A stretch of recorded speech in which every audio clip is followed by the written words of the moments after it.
When I was 10, I once got a perfect score on a school math competition. I was so excited I ran home, breathless, holding the certificate in my tiny hands like it was a Nobel Prize. I remember shoving it at my mom while she was making dinner, expecting the kind of praise kids crave. She glanced at it, nodded, and then asked if I'd seen my brother's new soccer cleats. That moment stayed with me longer than I realized. My name's Joel. I'm 29 now. And this is the story of how my family forgot the most important day of my life. Not just forgot, dismissed it like it was nothing. But what they didn't know, what they couldn't have predicted, was that everything they ignored would explode in their faces in a way none of us would come back from. Growing up, I was the easy kid. Quiet. Responsible. The one who could be left alone with a box of Legos for hours and never make a mess. My younger brother, Adam, was the golden child. Loud, charming, athletic. He could fail a class, and it was, he's just not a test taker.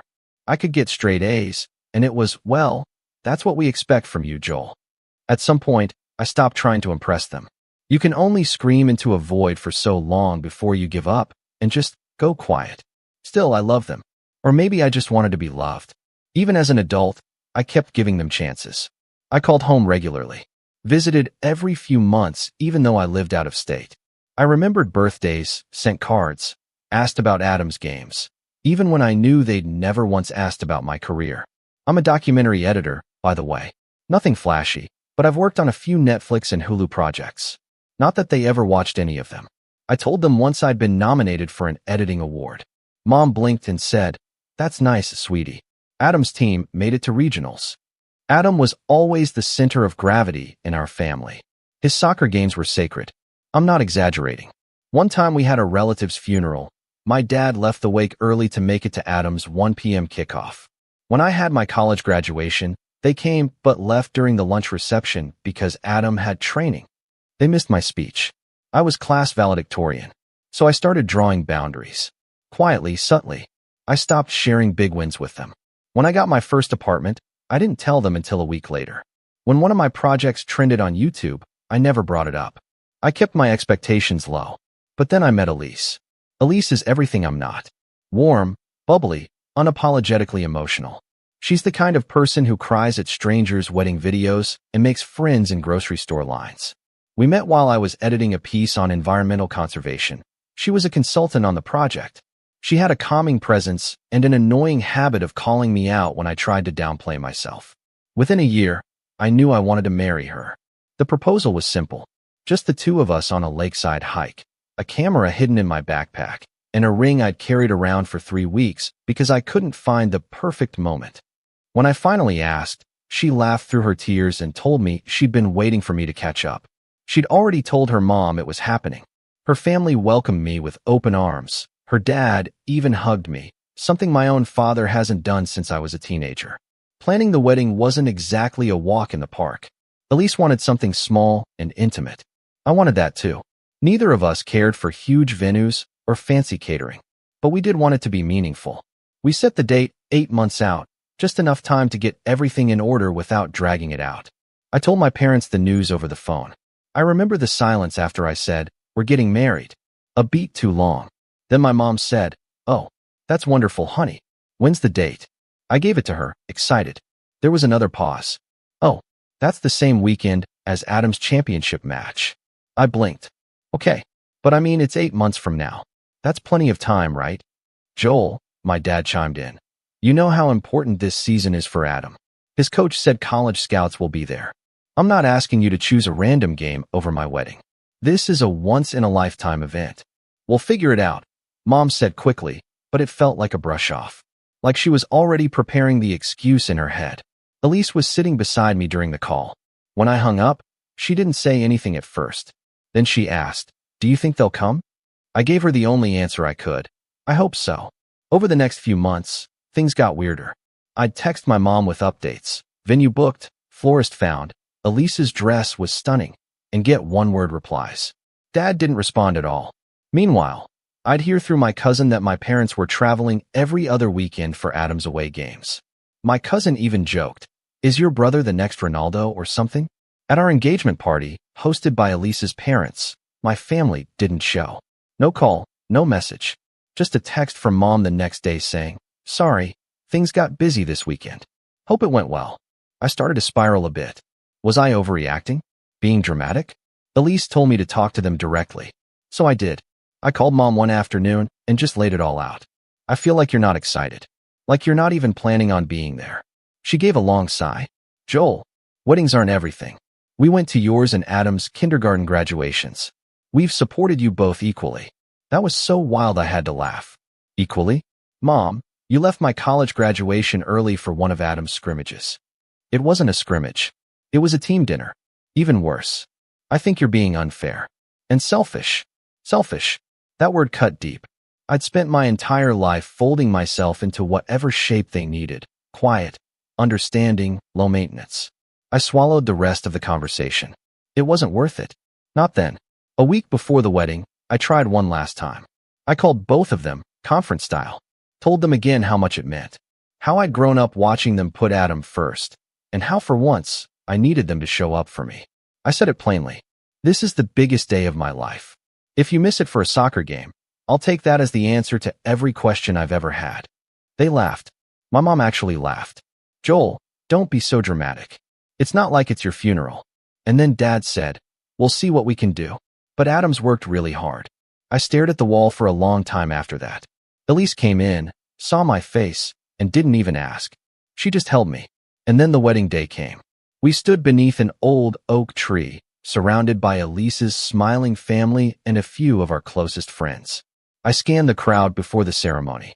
Once. Twice. My parents weren't there. Adam wasn't there. No message. No text. Nothing. But Elise's mom cried. Her dad beamed at me like I was already his son. And the photographer caught it all.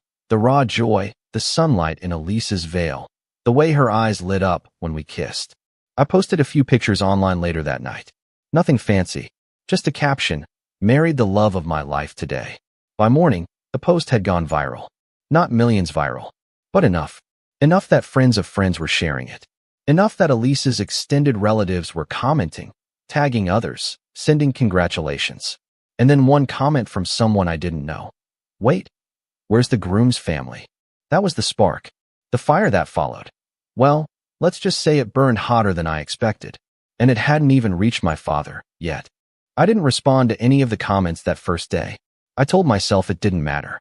That the people who did show up were the only ones who mattered. Elise was radiant. Our friends were glowing. The air still smelled like lavender from the garden Elise's mom insisted we use. But that single comment, where's the groom's family, burrowed into my brain like a splinter. I wasn't even the one who showed it to my parents. My aunt, my dad's sister, had been quietly following along online. She texted me later that afternoon, clearly stunned. Joel, was this today? You didn't tell them? I stared at her message, my stomach in knots.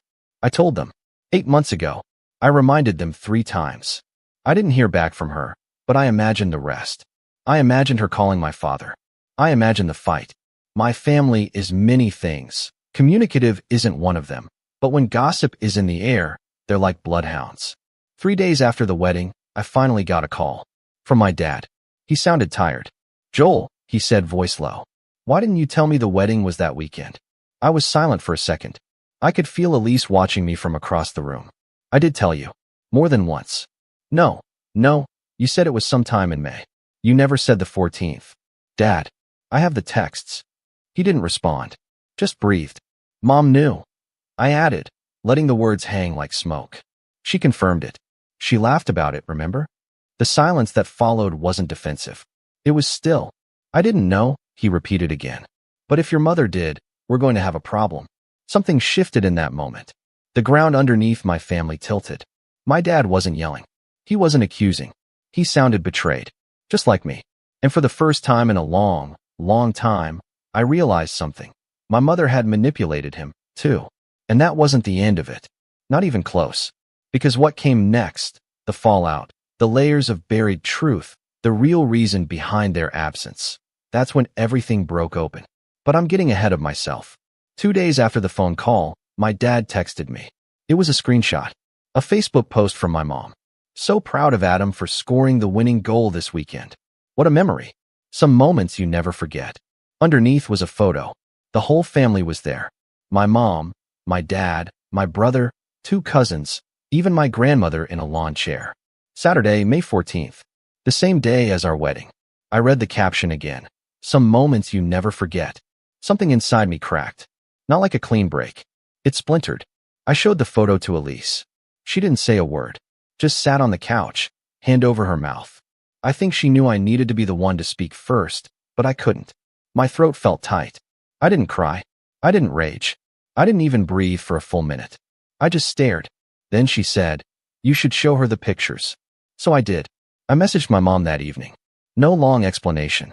No guilt trip. Just 3 high-resolution wedding photos. Me and Elise. The garden. Her family huddled around us, smiling. No caption. Just the images. She read the message.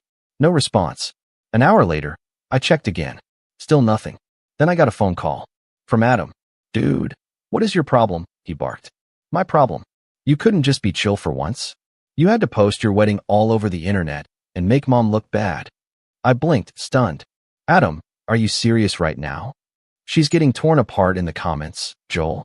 Our family is catching heat because you decided to play the victim." I am the victim. Of what? A scheduling conflict? I lost it. "You knew, Adam. You knew it was that weekend." "So what?" he said. "You picked a weekend you knew was important for me, and then you got mad that I didn't cancel my game?" "My wedding," I snapped. "It was my wedding, Adam. You could have moved it." The sheer arrogance in his voice. It wasn't even arrogance. It was certainty. Like I was supposed to plan my entire marriage around his sports schedule. Like I was a satellite orbiting his world.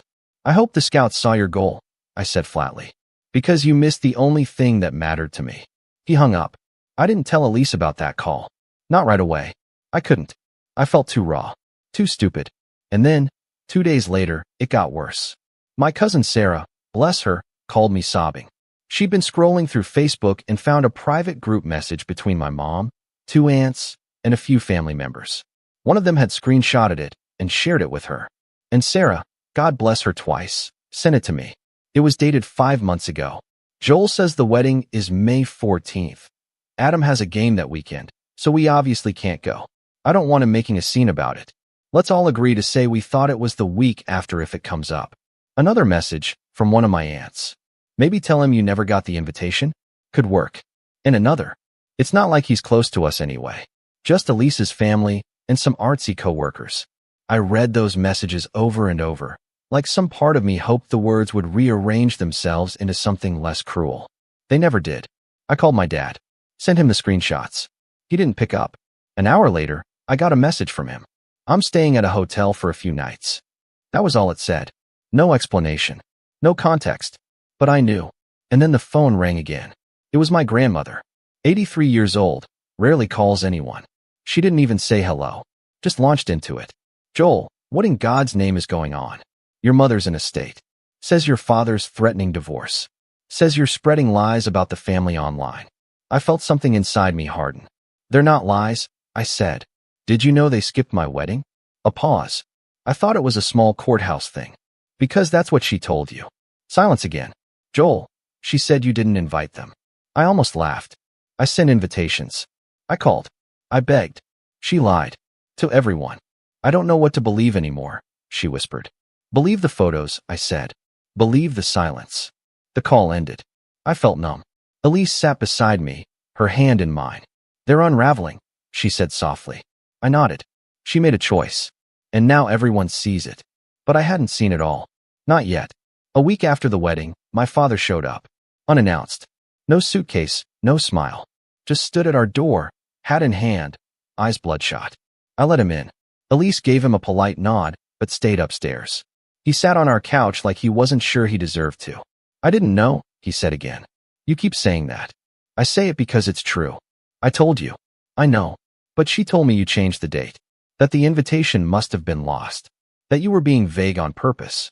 She made it sound like you didn't want us there." I stared at him. "Do you believe her now?" He shook his head slowly. "No, I don't."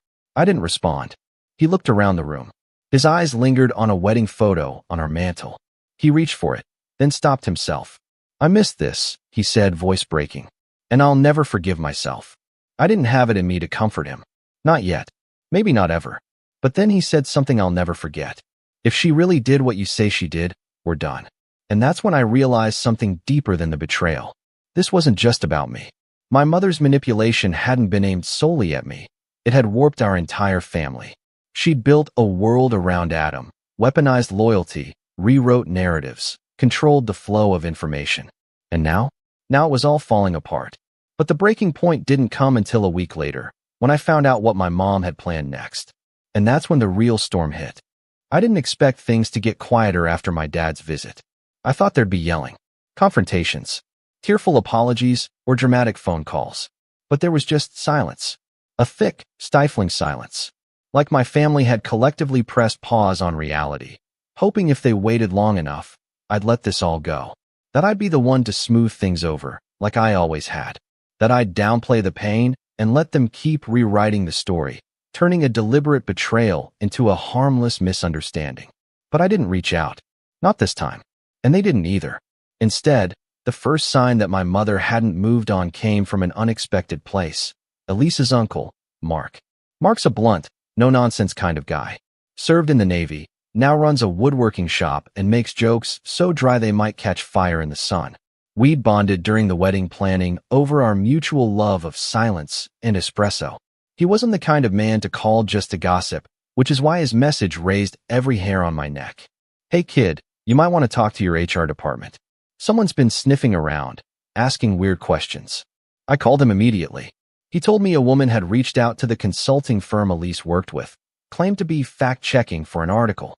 She asked if Elise's company was affiliated with any international political groups, and if there was any financial misconduct related to a recent environmental doc we'd both worked on. She gave a fake name, but Mark recognized her voice. He said, "It was your mother, Joel. I'd bet my shop on it." I felt my stomach twist. I couldn't believe it. No, scratch that. I did believe it. I just didn't want to. She called your company pretending to be a reporter? Not just mine, he said. She called Elise's direct supervisor. I only found out because they thought it was strange and mentioned it over coffee. That night, I sat on the couch with Elise, numb, while she read through the email summary Mark had forwarded. She didn't say anything for a long time. Then she looked up and said, "Joel, this was meant to hurt us." And I knew. This wasn't just petty anymore. This was sabotage. I confronted my dad. I sent him a text first, asking if he had any idea what Mom had been doing. He called within 2 minutes. "Joel, I'm sorry," he said before I even picked up. I was quiet. She told me she was going to set the record straight. I didn't know what that meant. I didn't think she'd go this far. Why would she try to ruin my job? I asked, voice low. I don't know. Maybe she thought you'd cave. That she could scare you into staying quiet. She's always been afraid of public shame. She lied, Dad. She planned this. Months ago, she turned the whole family against me and then tried to make Elise and I look like liars online. I'm not defending her, he said quickly. I'm done doing that. So what now? I asked. He didn't answer. Not really. Just said he was looking for a lawyer. That he didn't recognize the woman he married anymore. That if she'd truly tried to hurt my career, it was over.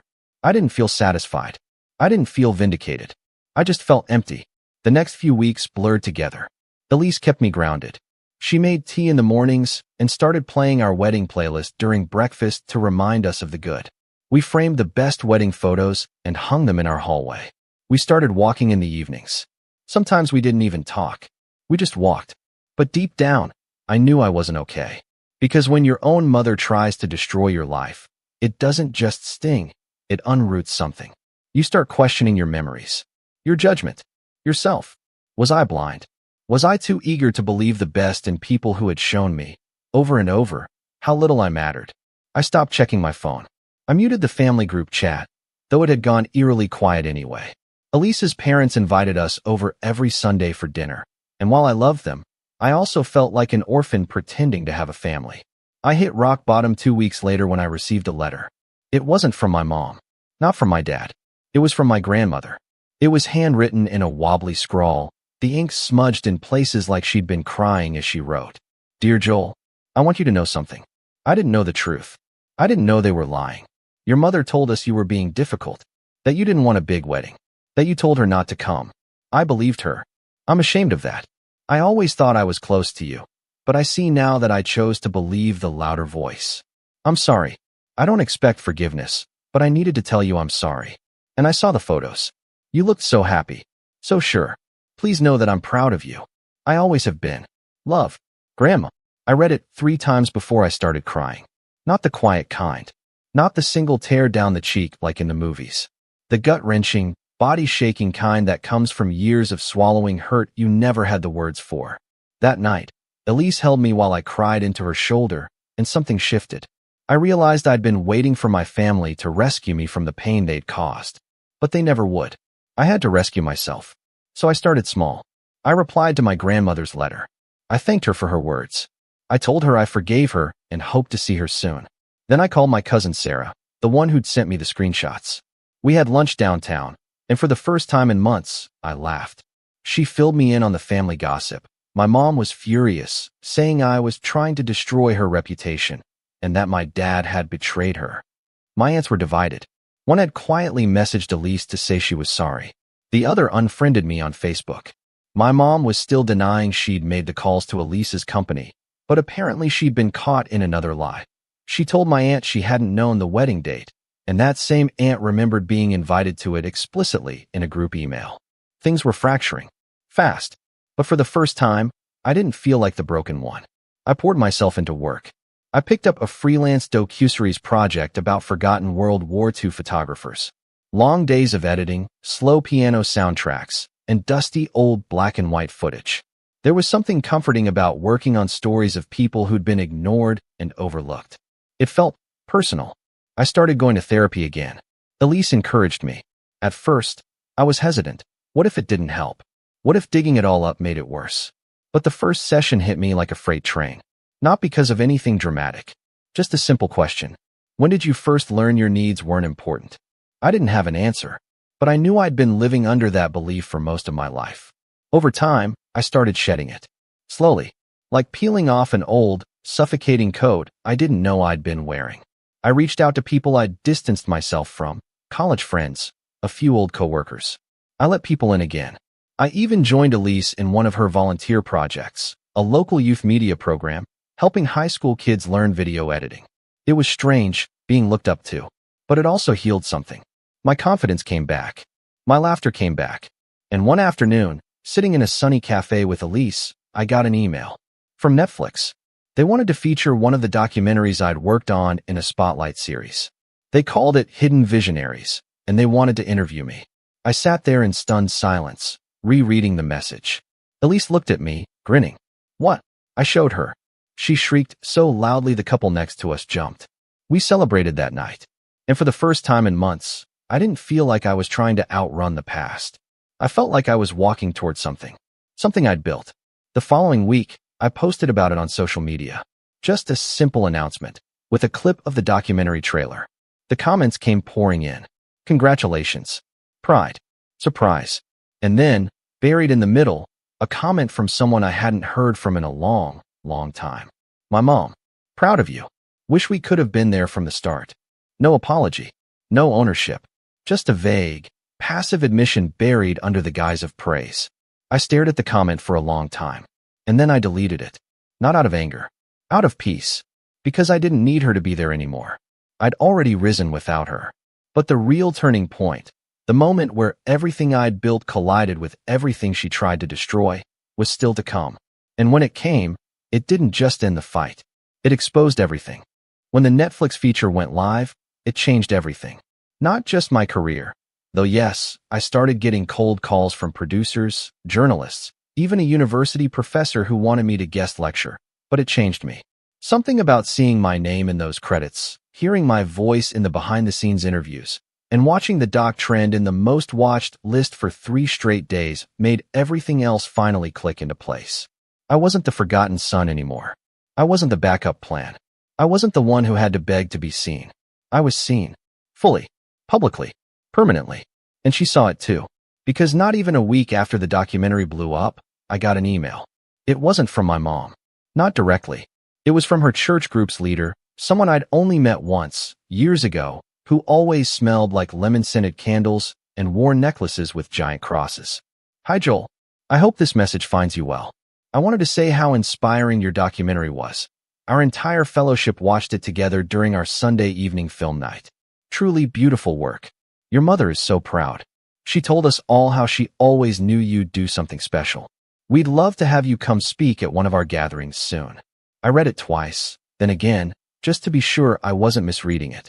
My mother, the same woman who tried to sabotage my job, who coordinated a cover-up to miss my wedding, who let me believe for years that I was second best, was now parading around my success like she'd built it herself. And that's when I realized, this wasn't over. Not really. See, I could have ignored it. Could have blocked the email, thrown my phone across the room, and continued living in peace. But something shifted in me that day. It wasn't bitterness. It wasn't spite. It was clarity. She had spent years rewriting the narrative of our family. She painted herself as the doting mother, Adam as the golden boy, and me, the quiet, inconvenient one, as forgettable. And now that the world had acknowledged me, now that strangers were applauding my work, she was trying to jump back in like she'd been part of the journey. It made my skin crawl. But more than that, it gave me an idea. I wasn't going to confront her. I wasn't going to yell or call her out in the middle of a family dinner or write some long email detailing every wound she ever left on my back. No, I was going to do something better, something cleaner. It started with a list.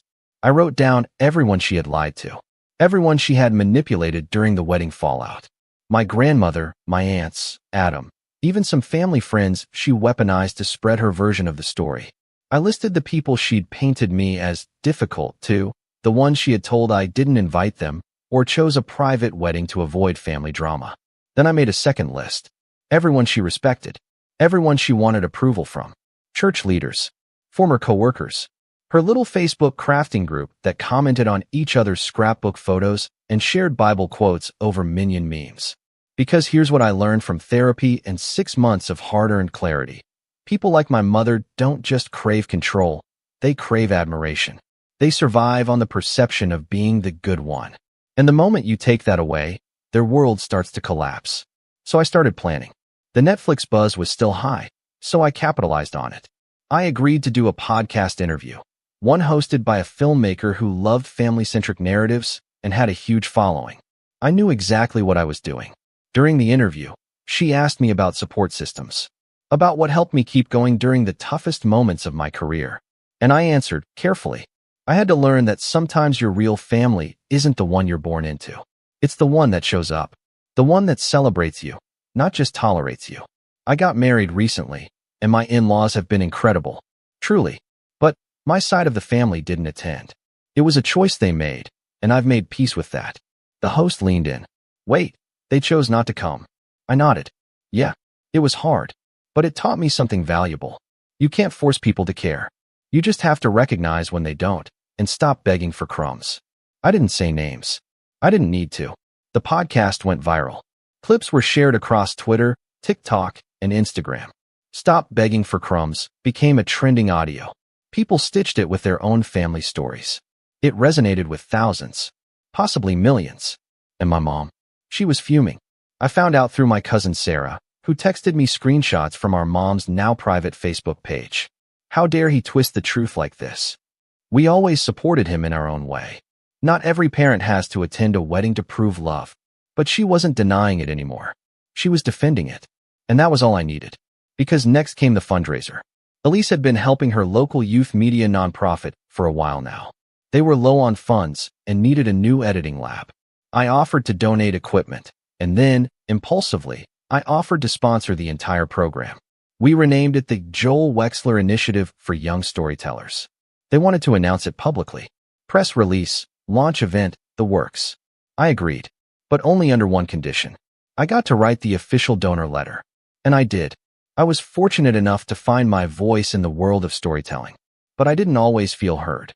In fact, for much of my life, I felt invisible, even to the people who were supposed to love me unconditionally. This program exists because young voices matter.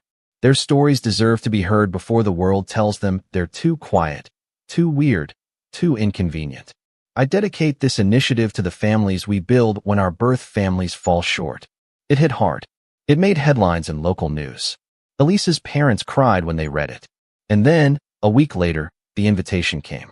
From the church group leader. Again, we'd love to have you speak. The Women's Fellowship is planning a celebration for your mother's birthday. She's such a shining light in our community. We thought it would be lovely if her son, the successful filmmaker, could surprise her with a few words of appreciation. I stared at that email for a long, long time. I didn't respond. Instead, I forwarded it to Sarah. "Would you do me a favor?" I asked. "Sure," she replied. "Make sure they film the event." She didn't ask why, and I didn't explain. Because I wasn't going. But something else was. See, while all this was happening, my father had been quietly sorting through boxes in storage. He'd moved out of the house months ago, but he hadn't yet taken everything. He told me he wasn't ready. Until now. He found an old camcorder in one of the boxes. Tucked in the back was a mini DV tape labeled Joel's 8th birthday. Curious, he plugged it into a converter and watched it on his laptop. And what he found broke him. It wasn't footage of a birthday party. It was a private recording, an argument between my parents, forgotten and taped over by accident. The audio was grainy, but you could hear my mom's voice, sharp and cruel. "He's not like Adam. He's not special. He's just there." And then my dad's voice, tired, hurt. "He's your son." So? I didn't ask for two. My father didn't tell me about the tape right away. He sat with it, watched it 3 times. Then he sent it to me. No message, no subject line, just the file. I watched it alone. Then I watched it again with Elise. And I knew what I had to do. I was done begging. Now, I was going to expose her. Not with hate. Not with a public takedown or dramatic confrontation. I was going to let her own words speak for themselves. But it had to be the right moment. The right stage. So I waited. And planned. And when the opportunity came, I was ready. 2 months after I received the tape, the one where my mother said she didn't ask for 2 sons, I stood in the back of a church banquet hall with a USB drive in my jacket pocket and Elise's fingers resting gently on my wrist. The room was dressed in pale pinks and lavender balloons. A banner read, "Happy 60th, Diane," in gold cursive letters. Card tables were arranged around a makeshift stage, where a microphone stood waiting.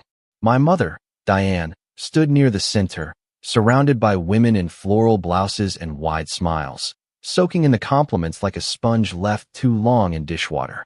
She looked radiant in the way only people do when they believe they've won. I wasn't supposed to be there. At least, not personally.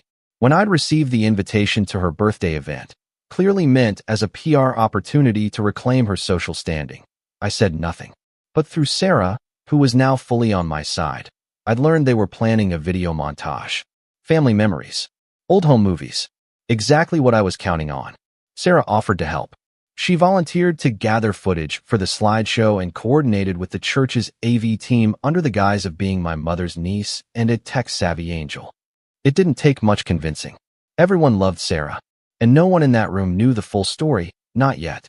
I arrived quietly, an hour into the event, dressed in muted colors and wearing a hat pulled low. Elise walked beside me, keeping her expression unreadable. My dad wasn't there. He'd declined the invite, citing conflicting appointments, which was code for, "I can't fake it anymore." My mother didn't see me. She was too busy laughing, too busy basking in the compliments about her son, the filmmaker, and how she'd always believed in him, how he must have gotten his talent from you, how proud she must be. I let her talk. I let her smile. I let her believe. Until the lights dimmed.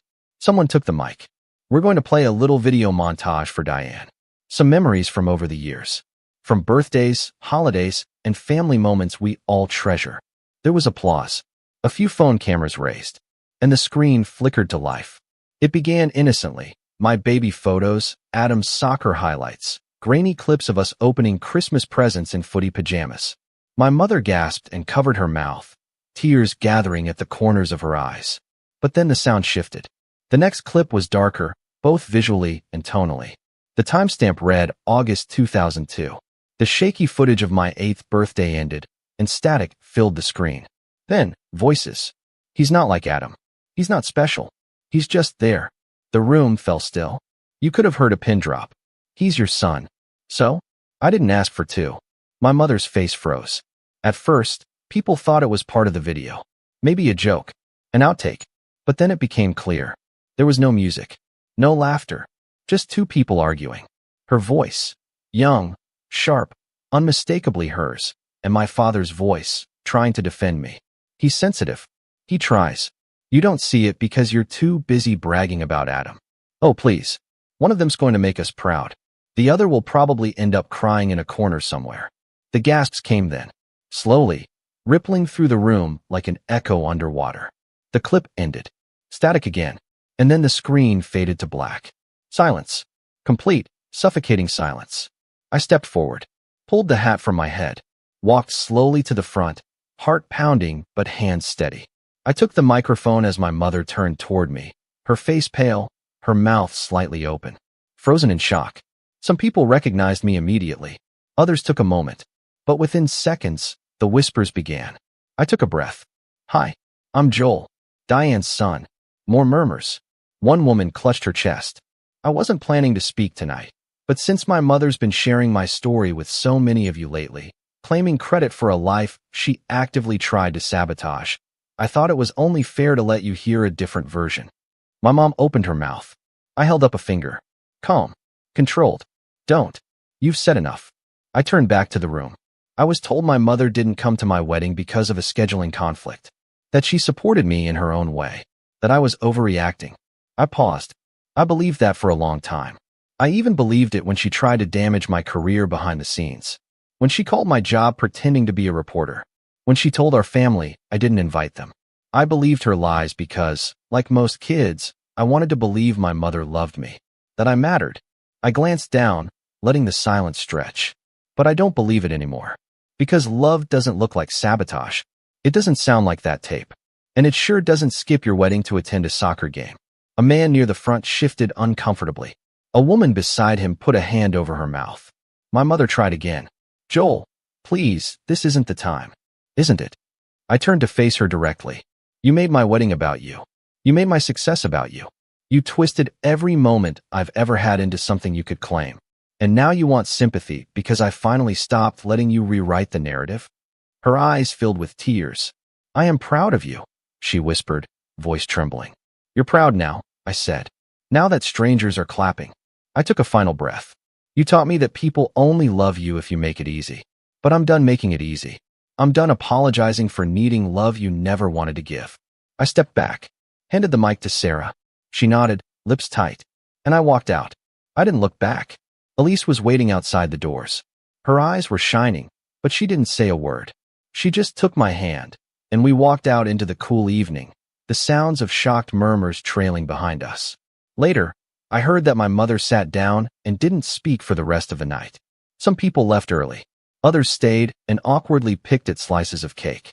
The church group leader sent a frantic email 2 days later, apologizing and saying she had no idea about the deeper context. The crafting ladies group, her pride and joy, quietly removed her as admin. My aunt stopped returning her calls. And Adam? He called me. Just once. He didn't yell. Didn't accuse. He just said, "You nuked her, man." I replied, "She lit the fuse." He hung up. We haven't spoken since. As for my dad, he finally filed the divorce papers. He sent me a quiet message after. "Thank you for giving me the strength." And Grandma? She came to visit. Brought lemon cookies and hugged me so hard I almost cried again.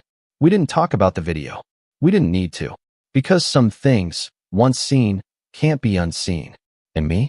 I kept rising. I finished another documentary. Got invited to speak at a film festival.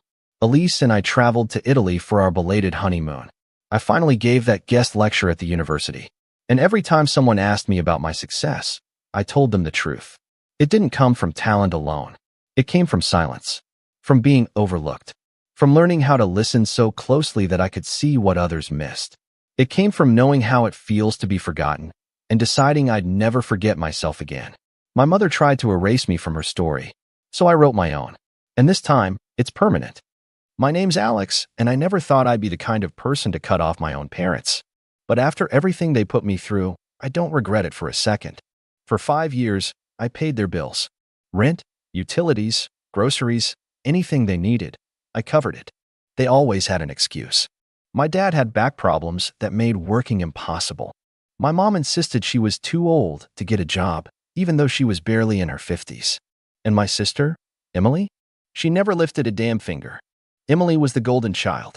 She could crash her car, rack up debt, drop out of school, and still, my parents would defend her like she walked on water. She's just finding herself, my mom would say.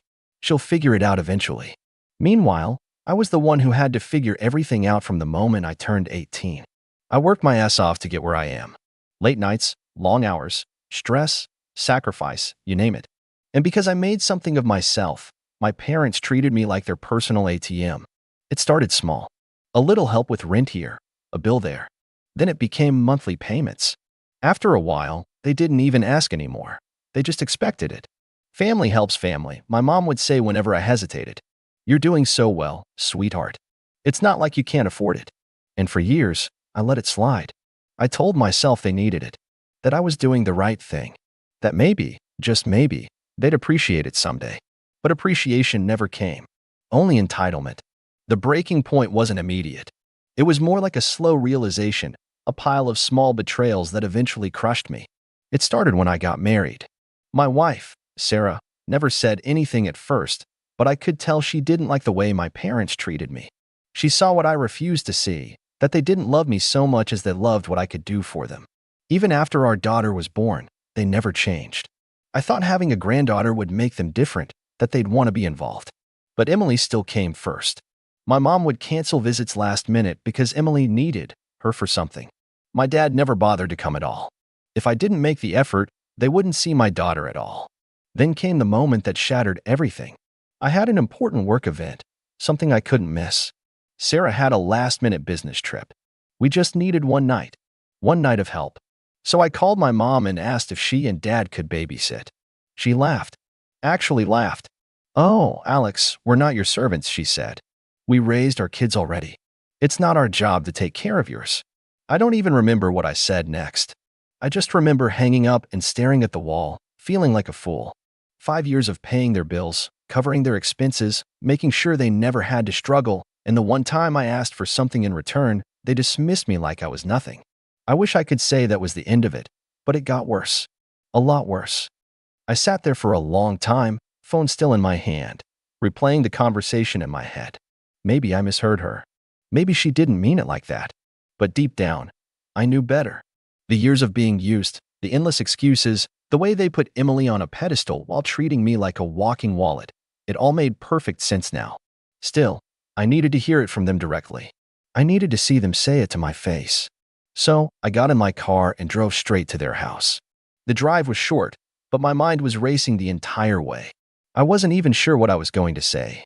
I wasn't the kind of person who lashed out or got into screaming matches. But I felt something bubbling up inside me, something I had pushed down for years. By the time I pulled into their driveway, my hands were shaking. I took a deep breath, got out of the car, and knocked on the door. No answer. I knocked again, harder this time. Then I heard voices inside. The door opened, and there was my dad, looking surprised to see me. "Alex," he said, like I was some stranger showing up unannounced. I didn't even bother with small talk. "I just want to make sure I heard Mom correctly," I said, pushing past him into the house. "You guys can't babysit my daughter for one night because you're not my servants?" My mom was sitting on the couch, but she didn't look at all guilty. If anything, she looked annoyed. "Alex, why are you making such a big deal out of this?" Before I could respond, I heard something from the other room. A little voice. A giggle. I turned my head toward the hallway, and that's when I saw it. Emily's kids. My parents were babysitting Emily's kids. My heart dropped. My mom, seeing the look on my face, immediately went into damage control mode. "Alex, honey, this is different." "Different?" My voice was eerily calm. "Explain to me how this is different." My dad, who never had much of a spine, sighed and rubbed his temples. "Your sister had a really bad headache. She just needed a little rest." I stared at him in disbelief. "A headache?" I repeated. "She has a headache, so you drop everything to watch her kids. But when I, the one who's been paying your bills for years, ask you to babysit for one night, suddenly you raised your kids already." My mom rolled her eyes as if I was being dramatic.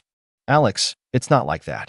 Your sister, Emily, gets everything handed to her," I snapped. "And I get used." My mom's face hardened. "That's not fair. We appreciate everything you do for us." I let out a cold, humorless laugh. "Really? Because it sure as hell doesn't feel like it." Emily suddenly appeared in the hallway, rubbing her eyes like she just woke up from a nap. "Ugh, what is all this yelling?" she whined. Then she saw me and groaned. "Oh my God, Are you seriously throwing a tantrum right now? I turned to her, my jaw clenched. You're unbelievable. She folded her arms, smirking. You act like paying a few bills makes you a saint. Maybe if you weren't so uptight, Mom and Dad wouldn't have to pick favorites. Something inside me snapped. I felt this icy clarity, like the final piece of the puzzle had clicked into place. I had spent my entire life trying to earn love and respect from people who never intended to give it to me. And now, standing in that living room, watching them babysit Emily's kids after laughing in my face, I finally saw the truth. I was done. I exhaled slowly and looked at my parents. All right, I said quietly. I get it now. Then I turned on my heel and walked straight out the door. I didn't slam it. I didn't yell. I didn't give them another second of my time. But as I drove away, my phone started buzzing.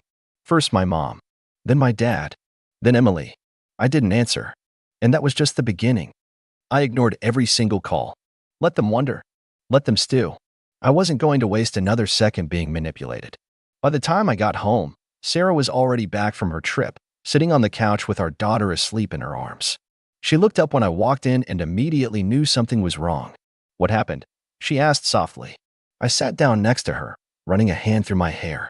They were babysitting Emily's kids. Sarah stiffened. You're kidding. I shook my head. Nope. She had a headache, so of course they dropped everything to help her. But when I asked for one damn night, I got laughed at. She let out a sharp breath, shaking her head in disbelief. Alex, I know this hurts, but maybe it's a good thing. Now you know for sure. She was right. I did know for sure. I wasn't just their second choice. I was their backup plan, their financial safety net. And now that I saw it clearly, I wasn't about to keep playing that role. So the next morning, I took action. The first thing I did was call my bank. I had automatic payments set up for their rent, their utilities, even their damn car insurance. That ended today. I canceled everything. Then, I sent my parents a single text. You're on your own now. Figure it out. I didn't explain. I didn't argue. I just hit send and blocked their numbers.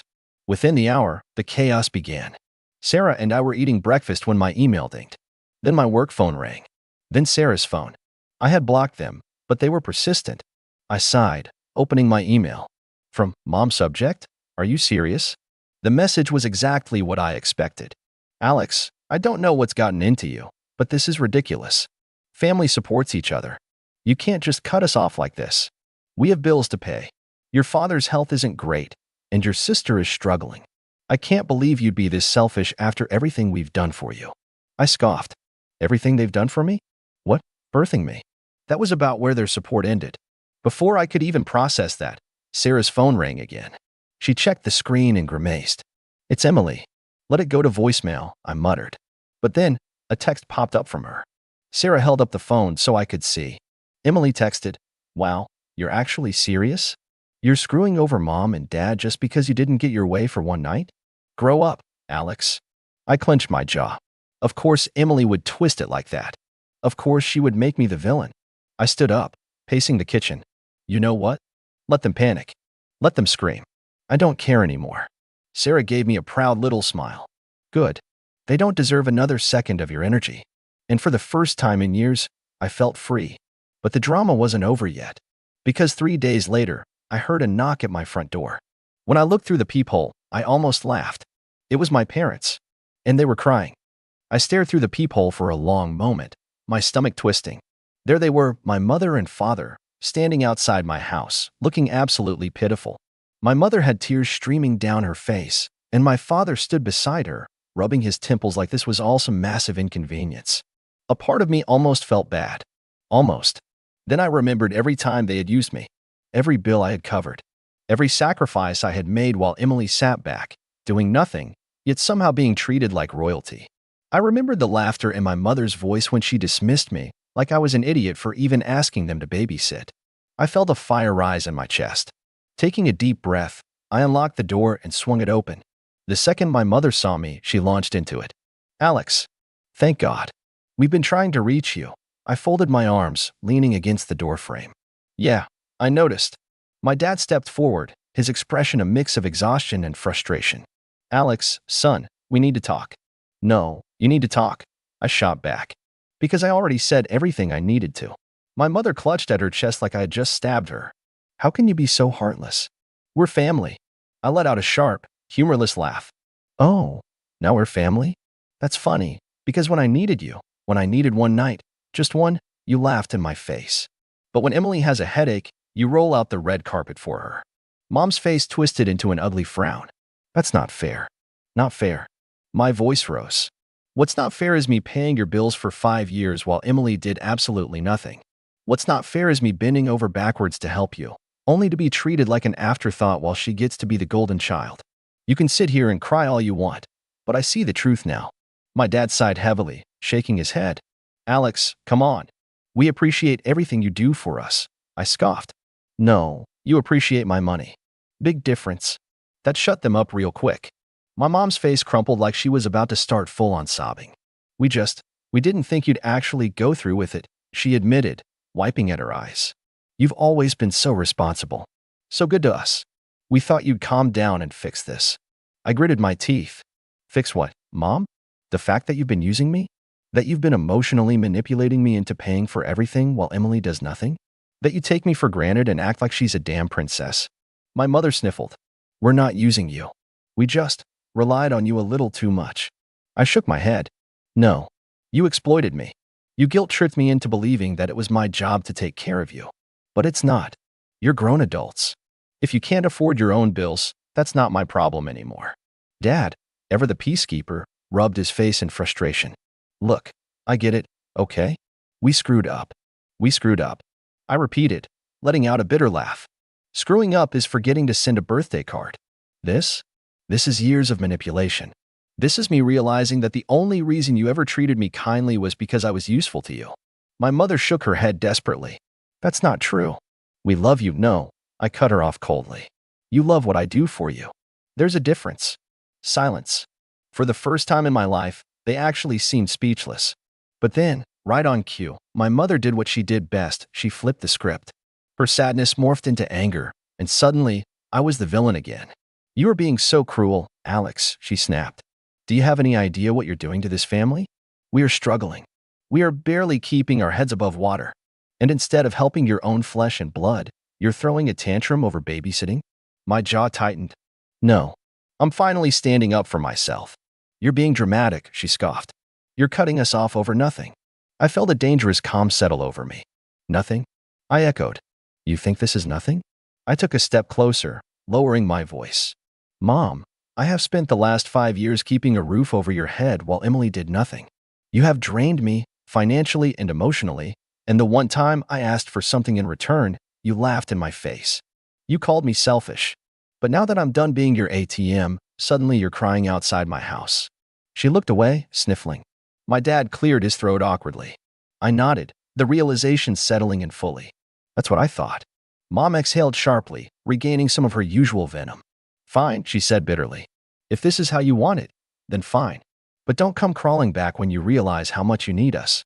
I let out a sharp laugh. Need you? For what? Emotional abuse? Guilt trips? Bills I didn't sign up for? Yeah, I think I'll pass. Dad sighed, rubbing his face. Come on, Alex. Let's not burn bridges here. We just need a little help. I turned and gestured toward their car in my driveway. Then maybe you should go ask Emily. Oh, wait, she's never helped, has she? Silence again. They both knew I was right. I took a deep breath, steadying myself. I'm done. I mean it this time. No more money. No more favors. You figure your own lives out, just like I had to.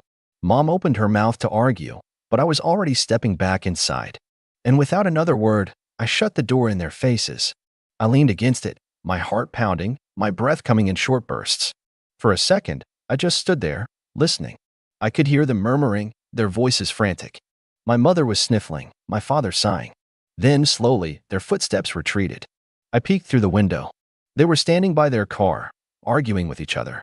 Then, finally, they got in and drove away. And I just stood there, letting it all sink in. For the first time in my life, I had set a boundary. A real boundary. And it felt incredible. But I had a feeling this wasn't over yet. The next morning, I woke up to my phone vibrating like crazy. At first, I thought it was just another work notification, but as soon as I unlocked my screen, I saw the flood of messages. Texts, missed calls, and even tags on Facebook. My stomach sank. I opened the first text. It was from my cousin, Jenna. Holy crap, Alex. Have you seen what your mom posted? My heart pounded as I clicked on the link she sent me. It took me to Facebook, to a post from my mother. And the moment I started reading, my hands clenched into fists. It breaks my heart to say this, but sometimes the people you love the most turn their backs on you. My own daughter, yes, the one I raised, fed, clothed, and loved unconditionally, has abandoned her family in our time of need. After everything we've done for her, she has decided we're not good enough for her anymore. I never thought I'd see the day when my own child would treat me like a burden, like a piece of trash to be thrown away. But money changes people, I guess. And now, she's left us struggling, knowing we have no one else to turn to. If only she had a heart as big as her bank account. I stared at the screen, my breath coming in sharp bursts. The comments were even worse. Wow, I can't believe your daughter would do that to you. Some kids just don't appreciate their parents anymore. It's disgusting. After all you sacrificed for her? She should be ashamed. Karma will come for her. Just wait. I scrolled and scrolled, my face burning. She had completely twisted the story, painting herself as the poor, suffering mother abandoned by her selfish daughter. And of course, her Facebook friends, most of them nosy church ladies and distant relatives who barely knew me, were eating it up. Then, just when I thought it couldn't get worse, I saw Emily's comment. I never wanted to say anything before, but honestly, I always knew she only cared about herself.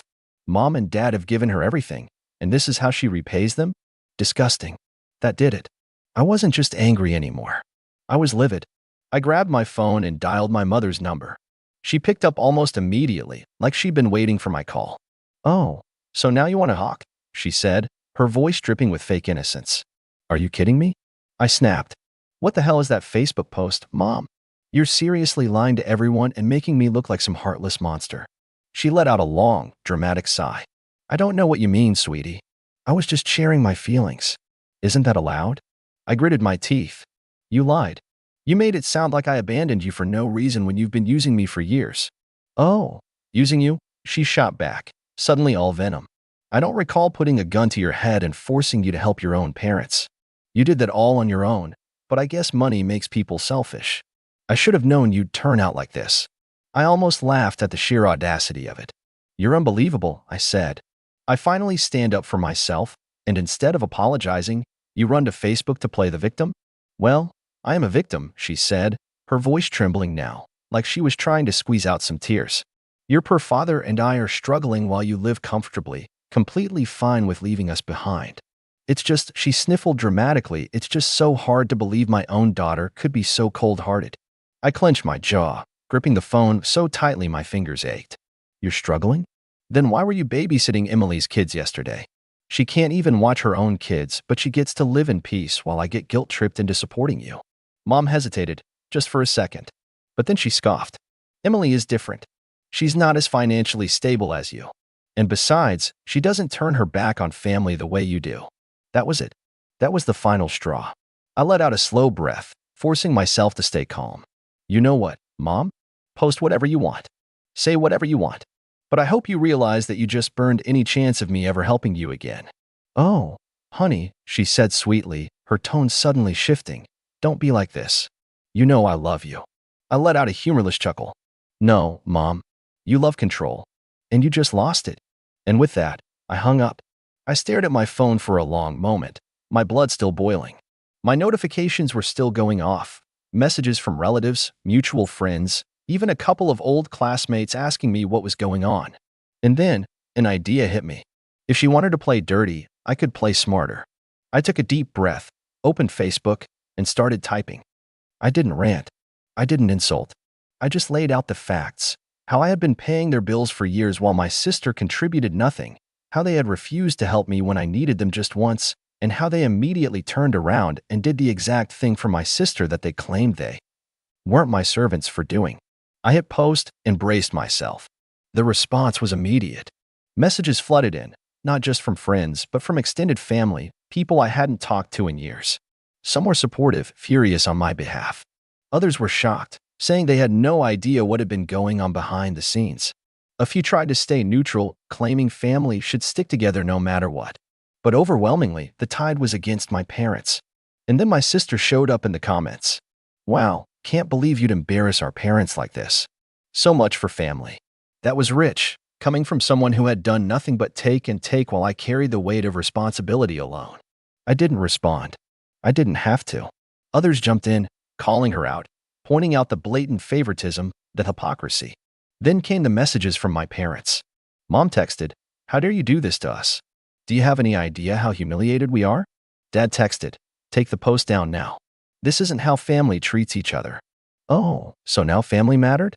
Now they wanted to talk about respect and loyalty after years of using me like an ATM and throwing me aside when I needed the smallest favor? I didn't respond. Instead, I blocked them. Blocked my mom. Blocked my dad. Blocked my sister. And just like that, the weight lifted. No more guilt. No more obligation. No more being manipulated into believing that love was something I had to buy.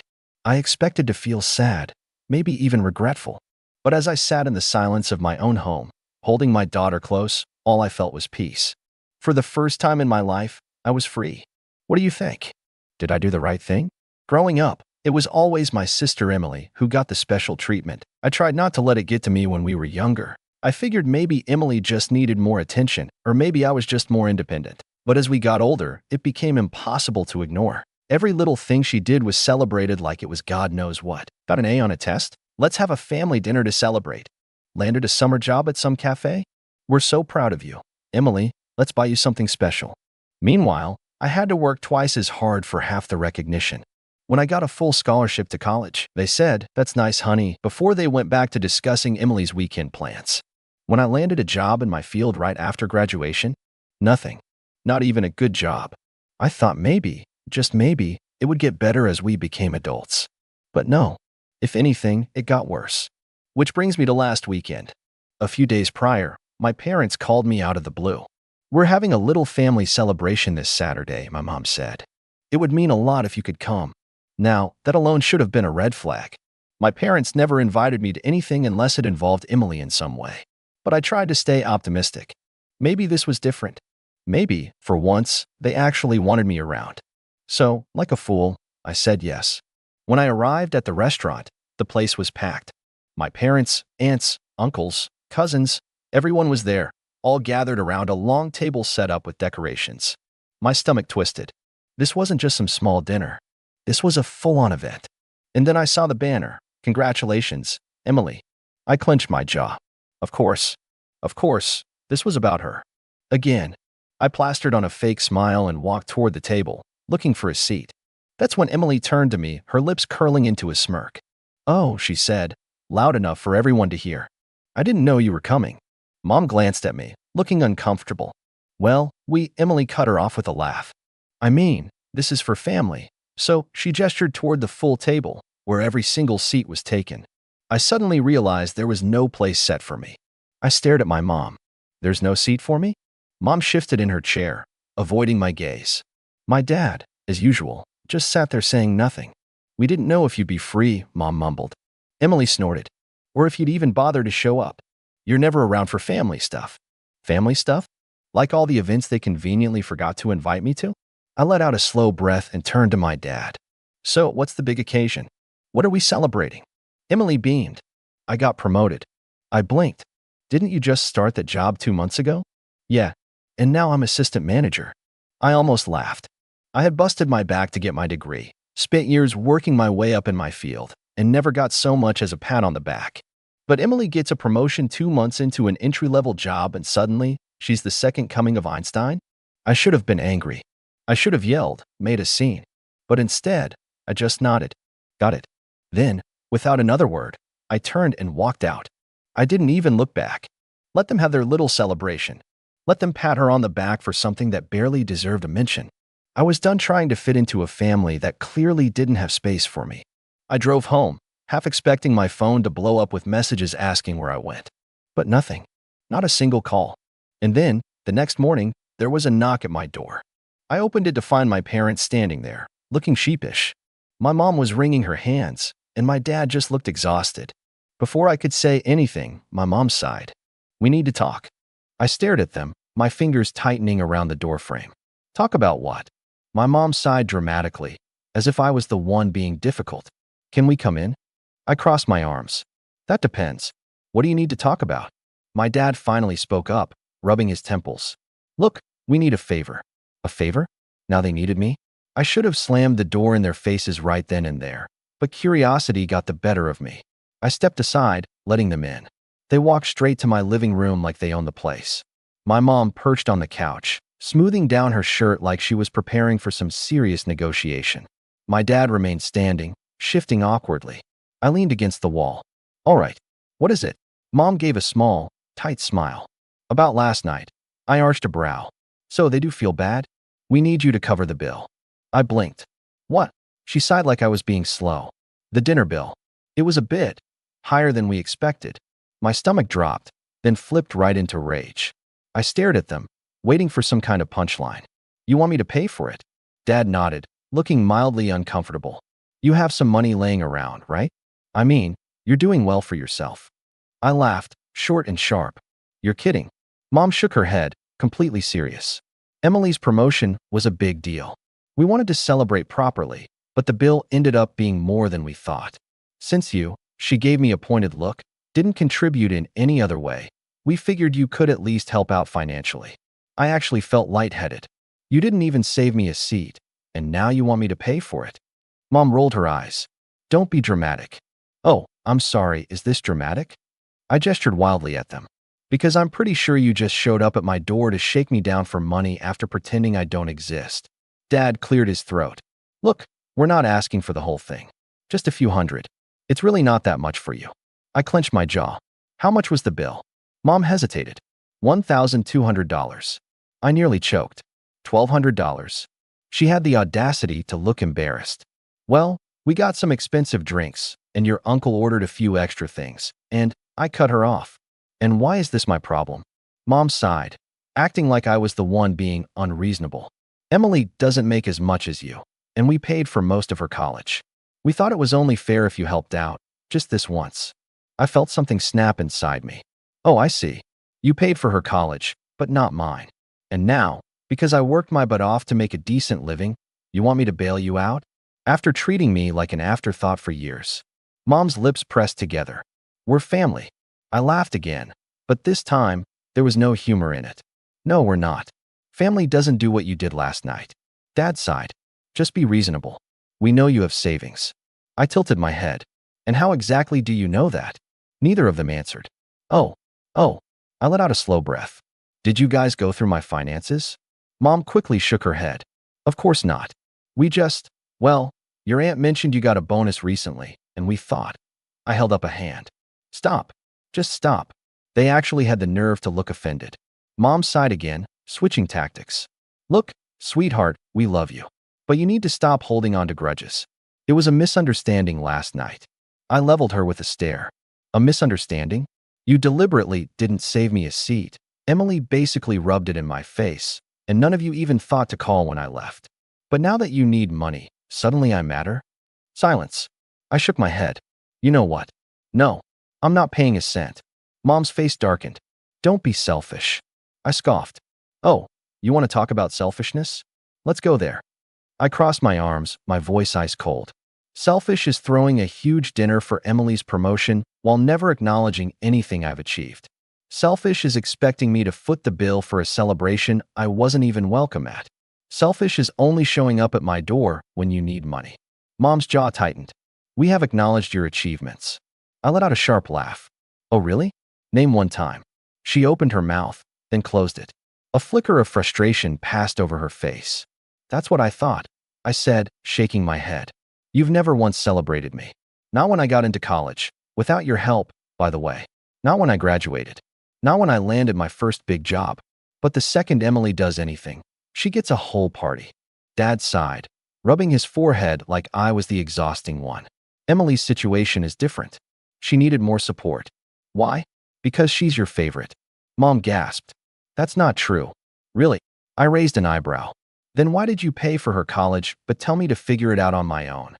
Mom hesitated, her lips pressing into a thin line. You were always more independent. I scoffed. That's not an excuse. You made me independent because you didn't give me a choice. Meanwhile, Emily gets everything handed to her, and I'm supposed to be okay with that? Dad stepped in, his voice firmer. This isn't about the past. Right now, we need help covering the bill, and you can afford it. I took a slow breath, my anger simmering just beneath the surface. Let me get this straight. You didn't invite me properly, didn't save me a seat, didn't call when I left, and now you're here asking for money like nothing happened? Mom crossed her arms. We didn't expect the bill to be this high. I rolled my eyes. Then maybe you should have ordered less. She huffed. Stop being petty. You know we'd do the same for you. I barked out a laugh. That's funny. Because you haven't. Not once. When I was struggling in college, did you offer to cover my rent? No. When I was eating instant noodles for weeks, did you offer to help? No. But the moment Emily wants to celebrate, suddenly the budget doesn't matter. Dad's face darkened. We are your parents. You owe us some respect. That word, oh, made me angry. I straightened, my voice steady. No, I don't owe you anything. Respect is earned. And after last night, you've lost whatever little I had left for you. Mom looked genuinely stunned, like it had never occurred to her that I might say no. Dad let out a frustrated sigh. Fine. If you won't help, we'll have to figure it out ourselves. Yeah, I said coolly. You will. Mom gave me a sharp look. Don't expect us to be there when you need something. I let out a bitter chuckle. You were never there anyway. She flinched. I walked to the door and held it open. You can see yourselves out. They hesitated, like they wanted to say something else, but I just stood there, waiting. Finally, Mom huffed and stormed out, Dad following behind her. I shut the door, locking it behind them. Then, I exhaled slowly, the anger still buzzing beneath my skin. Something told me this wasn't over. The next morning, I woke up to a barrage of texts. My phone buzzed nonstop, the notifications piling up like some kind of digital ambush. Mom texted, you embarrassed us. Do you even care about family at all? Dad texted, this isn't how you treat the people who raised you. Emily texted, wow, you really couldn't even spare a few hundred? Pathetic. Mom texted, again your aunt and uncle were shocked by your behavior. So were we. I stared at my screen, barely able to process the sheer audacity. They weren't mad at themselves for what they did. They weren't apologizing. No, they were mad at me for refusing to be their personal ATM. I wasn't in the mood for this. I put my phone on silent, got up, and made myself coffee. The warmth of the mug helped ground me, but the anger was still there, simmering just beneath the surface. They had never supported me, never celebrated me, never cared when I was struggling. But now that they needed money, suddenly I was selfish for not handing it over? I should have expected it. This wasn't the first time they had pulled something like this, though this was definitely the worst. Growing up, it had always been about Emily. When she got an A on a test, it was a big deal. When I got straight A's, barely a nod. When she made the soccer team, she got new gear and a huge family dinner. When I got accepted into a competitive program, a quick, that's nice, before moving on. In college, that was the real slap in the face. They had promised to help with tuition when I was younger, but when the time came, suddenly there were financial issues. I had to take out loans, work multiple jobs, and scrape by while Emily breezed through with everything covered. She needs more help, they had said. You'll figure it out. Well, I did figure it out. I worked my way up, made a decent career for myself, and now that I had some savings, they thought I was an easy target. I was halfway through my coffee when my phone started buzzing again. This time, a call. Mom. I debated ignoring it, but part of me wanted to hear what nonsense she had to say now. I sighed and answered. What? She didn't even acknowledge my tone. You need to fix this. I let out a sharp laugh. Fix what exactly? You've upset the whole family. We had to cover the bill ourselves, and it wasn't easy. I leaned against the counter. Sounds like a you problem. She scoffed. We were counting on you. You have plenty of money, and you let us struggle instead. Oh no, I said flatly. You mean you actually had to take responsibility for your own choices? That must have been awful. Don't be a brat, she snapped. Your aunt and uncle think you were incredibly rude. You should apologize. I nearly choked on my coffee. Apologize? Yes. For storming out, for making a scene, and for not being willing to help your own family. I was honestly impressed at how deep her delusion ran. Right? So just to be clear, you invited me to a celebration, didn't save me a seat, told me I wasn't considered immediate family, ignored me when I left, and then expected me to pay for the whole thing. And somehow I'm the bad guy. She sighed like I was being unreasonable. You're twisting things. No, I said, my voice sharp. I'm finally calling you out. And honestly, I should have done it years ago. Silence. Then, in a low, warning tone, she said, "You're making a mistake. You don't want to push us away." I smiled, though there was no warmth in it. "You already did that on your own." I hung up. The second I did, my hands were shaking, not from fear, but from adrenaline. For the first time in my life, I had fully stood up to them. No backing down. No second-guessing myself. It felt good, but something told me they weren't done yet. And I had no idea just how far they were willing to go. The next morning, I woke up groggy, my mind still replaying last night's conversation with my mother. But as soon as I reached for my phone, any lingering sleepiness vanished. My lock screen was flooded with notifications, missed calls, texts, social media alerts. My stomach tightened. I had a gut feeling this wasn't going to be good. I unlocked my phone, and the first thing I saw was a public social media post from my mother. It started off deceptively gentle, like she was just a poor, heartbroken mother trying to make sense of a cruel world. It pains me to write this, but sometimes, as parents, we have to face the heartbreaking truth that no matter how much love we give, some children will turn their backs on family. My eyes widened as I kept reading. Last night, we celebrated a huge milestone for our daughter, Emily. It was supposed to be a joyful occasion, a time for family to come together and support one another. But unfortunately, not everyone could share in our happiness. I knew where this was going. Our other daughter, let's call her X, showed up uninvited, made a huge scene, and stormed out when she realized the world didn't revolve around her. And if that wasn't enough, she refused to help when we unexpectedly needed assistance with the bill, despite having more than enough to spare. I'm absolutely devastated that someone we raised with love could be so heartless, putting money above family. If anyone has advice on how to deal with a selfish, ungrateful child, I'd appreciate it. I froze. The absolute nerve of this woman. It wasn't just a vague, manipulative guilt trip. It was a full-blown smear campaign. My own mother had just thrown me to the wolves. My pulse pounded as I scrolled down to the comments section, already knowing what I'd find. Dozens, no, hundreds of comments, all eating up her sob story without a second thought. Someone commented, "Oh my God, I can't believe X would do this. After everything you've done for her?" My aunt commented, "Some people don't deserve good parents. You guys did your best." Emily commented, "She's always been like this. It's just getting worse. I feel so bad for Mom and Dad." I gritted my teeth. Of course, Emily was there, milking it for all it was worth. She had always been the golden child, the one who could do no wrong. And now? Now she had proof that I was the selfish one, the villain in the family story. And the worst part? People were believing it. I checked my private messages, sure enough, there were tons of them. "Wow, I didn't expect this from you. That's so cold. You should be ashamed. How could you do this to your parents?"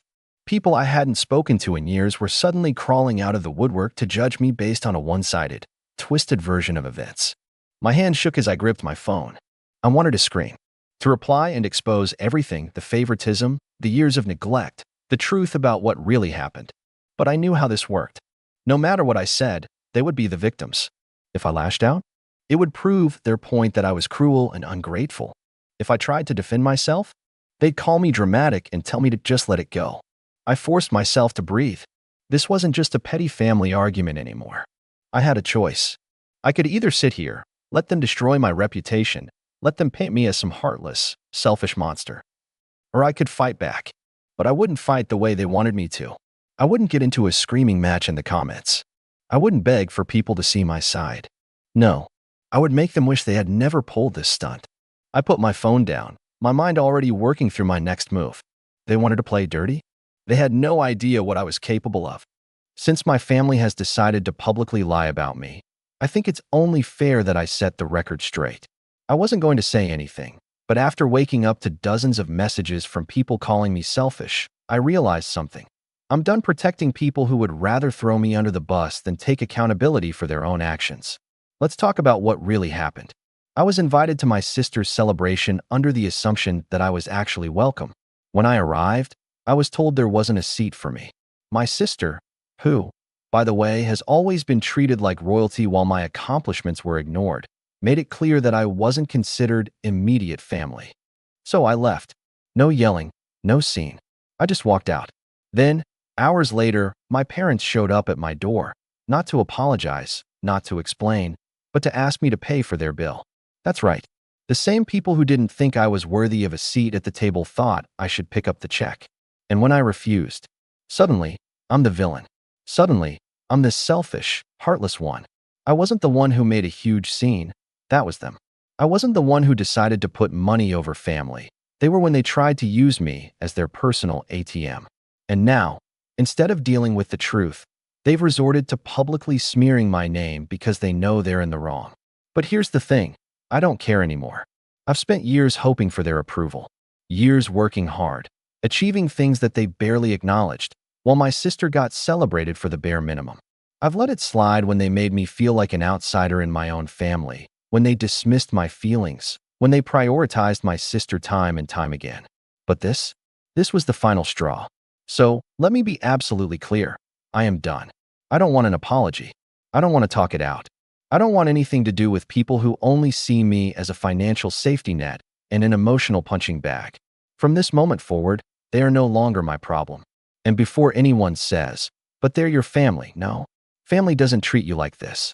I read over it one last time, making sure there were no unnecessary emotions clouding my words. It was firm. It was factual. And most importantly, it was final. I hit post. After I posted my response, things exploded. People who had known my family for years started reaching out, saying they weren't surprised. Some even shared their own stories about my parents' favoritism and entitlement. My sister tried to double down, calling me dramatic, but it was too late. The truth was out. My parents? They went silent. No apology, no response. Just gone. And honestly, I don't care. Cutting them off was the best decision I've ever made.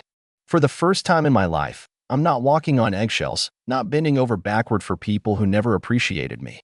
So, what do you guys think? Was I too harsh? Or was this long overdue? Let me know. I'm Nico, 27, and if there's one thing I've learned about family, it's that they can know everything about you except who you actually are. When people hear the headline of my life, started my own business at 19, paid off every cent I owed, and later bought a house in cash, they picture a confident guy who knew what he was doing from the start. The truth is less glamorous and a lot more ordinary. I was the kid who fixed remote controls with toothpicks, who cleaned his own shoes with dish soap, who learned early that if you wanted something, you found a way to build it from scraps. We didn't have much, and I don't say that like a violin cue. It's just the texture of my childhood. Mom kept jars for everything: sugar jar, rice jar, jar for loose screws. Dad kept habits the way other dads kept fishing trophies. Neat rows of phrases he'd pull out whenever he needed them. A man doesn't complain. And pay your debts first. And don't get too big for your shoes, or you'll trip. He said that last one a lot. There were 4 of us in the house: Mom, Dad, my younger sister Talia, and me. The running joke, at least I thought it was a joke when I was little, was that I was oldest by responsibility, youngest by priority. I did the mowing, the trash, the cable guy walkthroughs, the pet sitting when Aunt Drida dropped off her yappy Pomeranian on our porch like we were a boarding house. Talia had a different orbit. She's 24 now, bright and quick with words, the kind of person who makes waiters laugh and teachers lean forward. When we were kids, she'd drift through the kitchen like the house owed her sunlight. It wasn't malicious then, just the air around her. People gave her things. Teachers gave her second chances. Neighbors gave her rides. If I wanted something, I learned to ask myself first. If Talia wanted something, the whole living room became a family project. That pattern is what made my first little business possible and miserable at the same time. At 14, I scrounged every busted phone and old laptop people in our neighborhood planned to throw out. I watched videos, took notes, and found I had steady hands and a certain calm for tiny screws. I'd sit at the kitchen table with a magnifying lamp clipped to the edge and tell Mom I was saving for a thing. She'd shake her head at the spread: cotton swabs, isopropyl, a tray full of screws like glitter. Nico, at least put a towel down. Your father eats on that table. Meanwhile, Talia would wander in, hold up one of the screens, and gasp at her reflection. Do you think this could be a mirror? It's kind of aesthetic.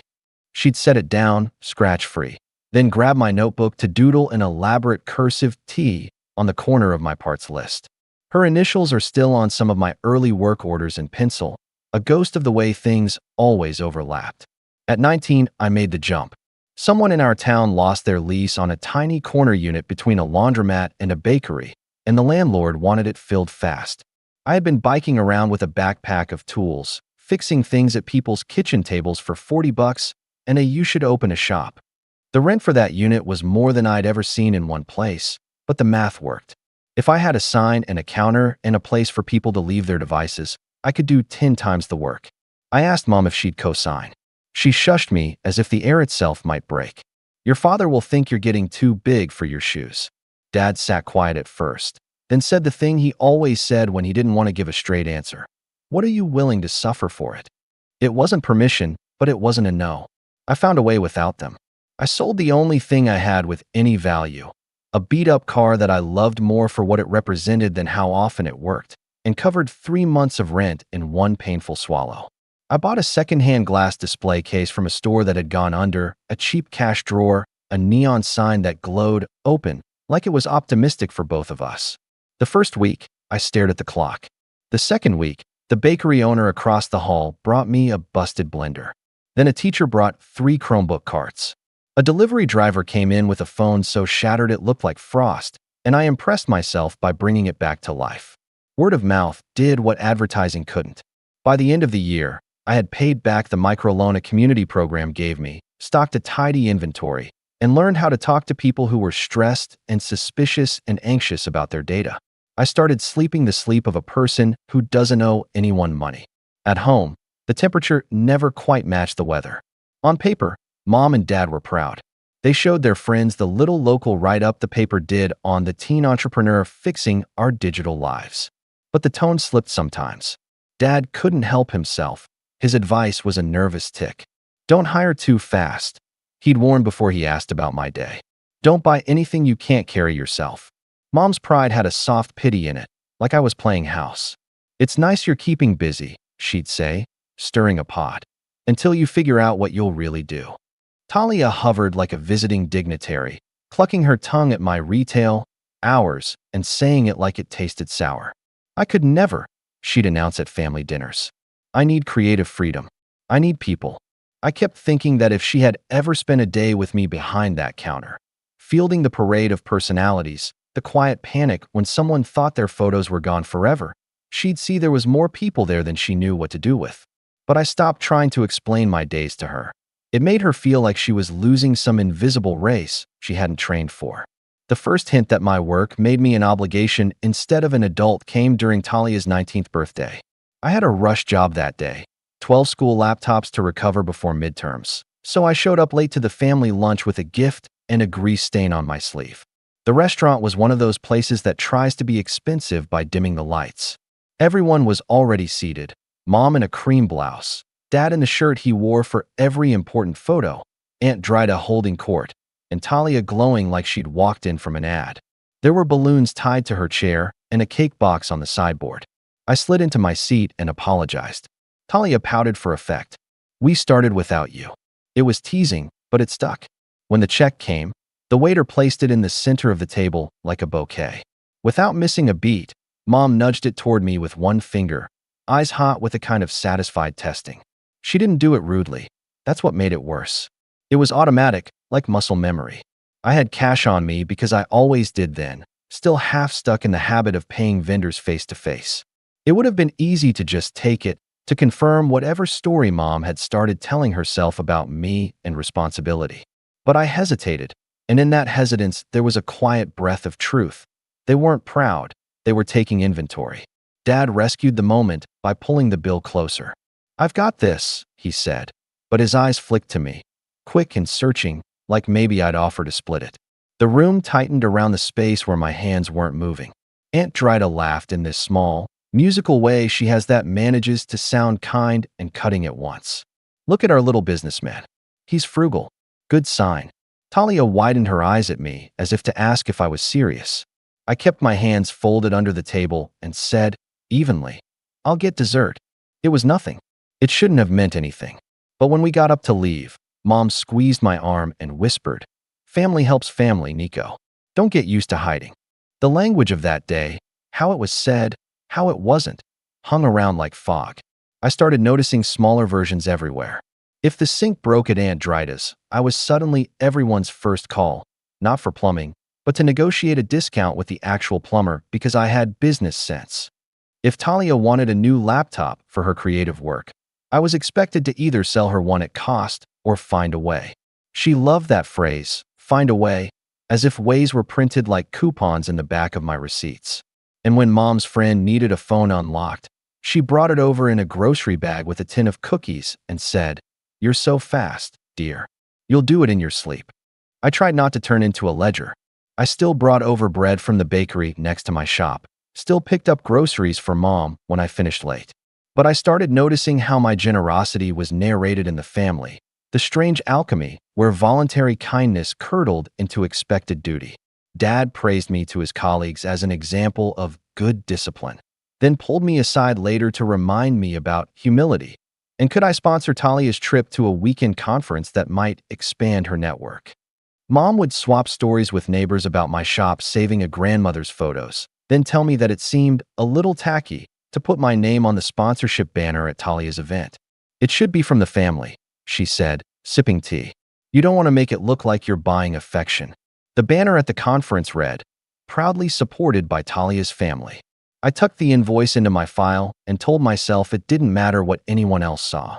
The first real sting, the one that made my shoulders stiffen when I thought about home, happened on a Sunday that was supposed to be restful. We were eating soup. The window was open. The smell of laundry detergent drifted in from somewhere else in the neighborhood. Talia was scrolling through her phone, laughing at something I couldn't see. "I'm going to start an agency," she declared, spoon hovering midair. "Consulting, content, branding. People want identity." Mom clasped her hands like she'd just been told a secret from heaven. "There it is," she cooed. "That's your calling. You just need the right start." Dad nodded, as if nodding could build a foundation. "Everyone needs a partner," he said to me as if reading a script. "And your sister has the vision. You have the structure. It's natural." Talia didn't look at me. She looked through me. "Well, at least until it takes off. Then I'll get clients who can actually pay." I smiled. That tight smile you learn as a customer service person, the one that says, "I heard the words and packaged them neatly so they don't stain me." I said I was swamped, that my little counter already held my attention generously, that it wasn't the right fit. Mom tilted her head, as if I had missed a cue. "Don't be small, Nico. Think of the family." Talia finally looked up, smiling in that bright way that mansions advertise. "It's cute that you're trying to be independent," she said lightly, and the word cute landed like a pebble in my shoe that I couldn't shake out.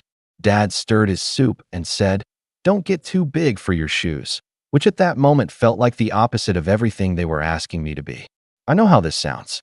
You might be thinking, okay, so your family leaned. So they nudged. So they wanted you to share. Isn't that what families do?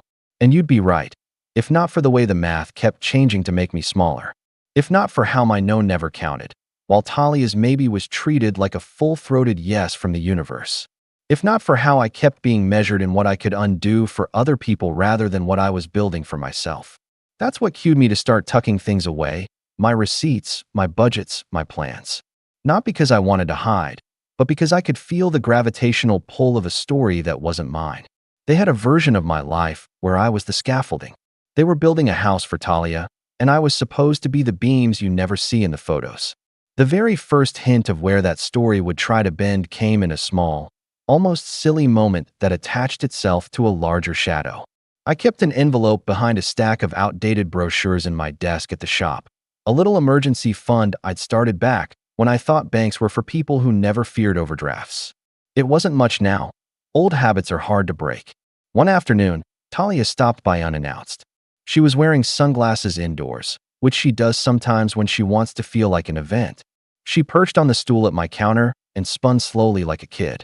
"I need a favor," she sang. Her voice always goes lighter right before she asks for something. "My friend Mia's laptop, it's being stubborn." I told her you're a magician. I took the laptop, logged the intake, did my usual cheerful confession that I'm good, but I'm not a miracle worker, and cracked a joke until she laughed. We chatted while the system diagnostics ran. She told me about a brand pitch that might happen if another pitch happened. She told me that once, a barista gave her a drink for free because he liked her earrings, which made her wonder if she should design earrings. It was the kind of conversation we always had, full of ideas like soap bubbles. They're beautiful until you touch them. When she went to the restroom, I stepped into the back to check a shipment. I came back out to find Talia leaning across the counter, rummaging in the cubby where I keep pens, tape, and my work schedule. Her hand slid over the brochures, and I saw the corner of the envelope, my envelope, peeking in the wrong direction. I didn't say anything then. Maybe she was just looking for a pen. Maybe I was being paranoid. She snapped upright and smiled too fast. "You should really keep this place tidier," she scolded in a playful tone. "It's going to embarrass you when you get famous." She left with a promise to tag my business on her story. The door chimed behind her in that jangly, familiar way. The shop felt suddenly 2 sizes too small. That night, after closing, I counted the envelope. It was short. Not by a lot. Not enough to cause a scene. Enough to make me feel like I'd miscounted or spent something and forgotten. Enough to give me an off-ramp from the discomfort if I wanted one. I could imagine telling myself a comforting lie and sleeping.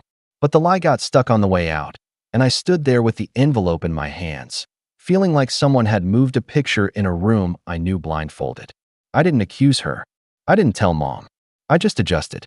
I shifted the envelope to a different place. I bought a little lockbox and wedged it under a stack of blank invoice paper. I started locking the back room, even when I only stepped out front for 10 seconds. Petty protections felt like wearing a helmet in a house, but it made that unsettled feeling quiet down. The next week, when Talia stopped by with another friend and another favor, I was ready with smiles and forms and small talk. She laughed. She hugged me from behind and told me I was the best brother, which came out like a charm she pinched between her fingers before tossing into a fountain. Then, in the soft way small things balloon into weather systems, the first real storm cloud rolled in. Sunday again. Soup again. This time the window was closed. Mom set her spoon down as if to punctuate something only she could hear. "Talia got invited to a retreat," she said, eyes bright. "It's in the mountains. Coaches, mentors, connections. Her ticket is considerable." She said the last word like it had angles. Dad cleared his throat and folded his arms as if he were preparing to agree with whatever would come out of Mom next. Talia looked at her phone, then lifted her gaze to me as if she had been instructed to do so in a scene. "It's an investment," she said. "In my future." I waited. I knew my role in this play. So did they. No one telegraphed it, but the expectation hummed between us, a little bee of assumption. I stared at the table, at the nick where Dad had once opened a bottle with a knife. I thought about my hours, my hands, my sleep. I thought about that envelope that had come up short, and all the little ways I could be talked out of being wary. I thought about how many times I had softened a boundary to make someone else feel comfortable and called it love. Mom put her hand over mine in a way that used to comfort me when I was small. "Your sister deserves a good start," she murmured, and in those words I heard the floor creak under a weight I hadn't agreed to carry. I looked at Talia. She didn't look back. Dad added, "You're the practical one, Nico," as if practicality was a currency I was meant to spend only one way. The room went quiet in the way rooms do when they've been edited to remove all the parts that belong to you. I opened my mouth, not even sure what I was about to say.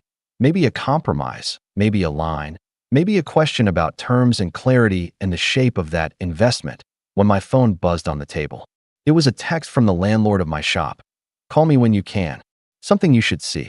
I looked up at 3 faces across the soup and the steam and the familiarity. I had a feeling in my spine like the moment before a bridge dips. I picked up the phone, and when I saw the photo he'd sent, my shop front, the door slightly ajar, and a small, neat note taped to the glass in handwriting I recognized like my own heartbeat, I felt the air narrow. The note was short. It used my name, and it started with the words, "Family helps family." My landlord's text kept burning in my hand, but I didn't open it again right away. I slid the phone into my pocket and forced myself to finish the meal, listening as Mom outlined all the reasons this retreat was exactly what Talia needed. Each point was framed like an investment pitch, networking, exposure, skills she could bring back to the family. But every time Mom said the family, it was clear she meant her daughter, the one who could do no wrong. My role was simply to bankroll the vision. Dad kept nodding in agreement, occasionally adding something like, "You only get these chances once, and if your sister wins, we all win." It sounded noble on the surface, but I could feel the weight of the unspoken. If she fails, it will be your fault for not helping enough. I didn't commit. I told them I'd think about it, which was code for I'm not agreeing to this on the spot. Talia didn't push, but she didn't need to. She just smiled like she already knew the outcome and went back to her phone, fingers tapping out messages that I imagined were updates to her friends about how she'd be gone for the weekend to some mountaintop mastermind. After lunch, I drove straight to the shop. The sun was low, and the light hit the front glass in a way that made the taped note almost glow. I stood outside for a long second before unlocking the door. The handwriting was unmistakable, Talia's loopy, overconfident script. Nico, borrowed the emergency fund for the retreat deposit. I'll pay you back once I land my first client. Family helps family. I read it twice. The door was locked, but the deadbolt had been left open, meaning someone with a key, my key, had been inside. My stomach felt like a vice was turning. I checked the lockbox in the back. Sure enough, the envelope was gone. No spare change, no IOU, nothing but a faint smell of the vanilla lotion she always wore. I didn't call her. Not yet.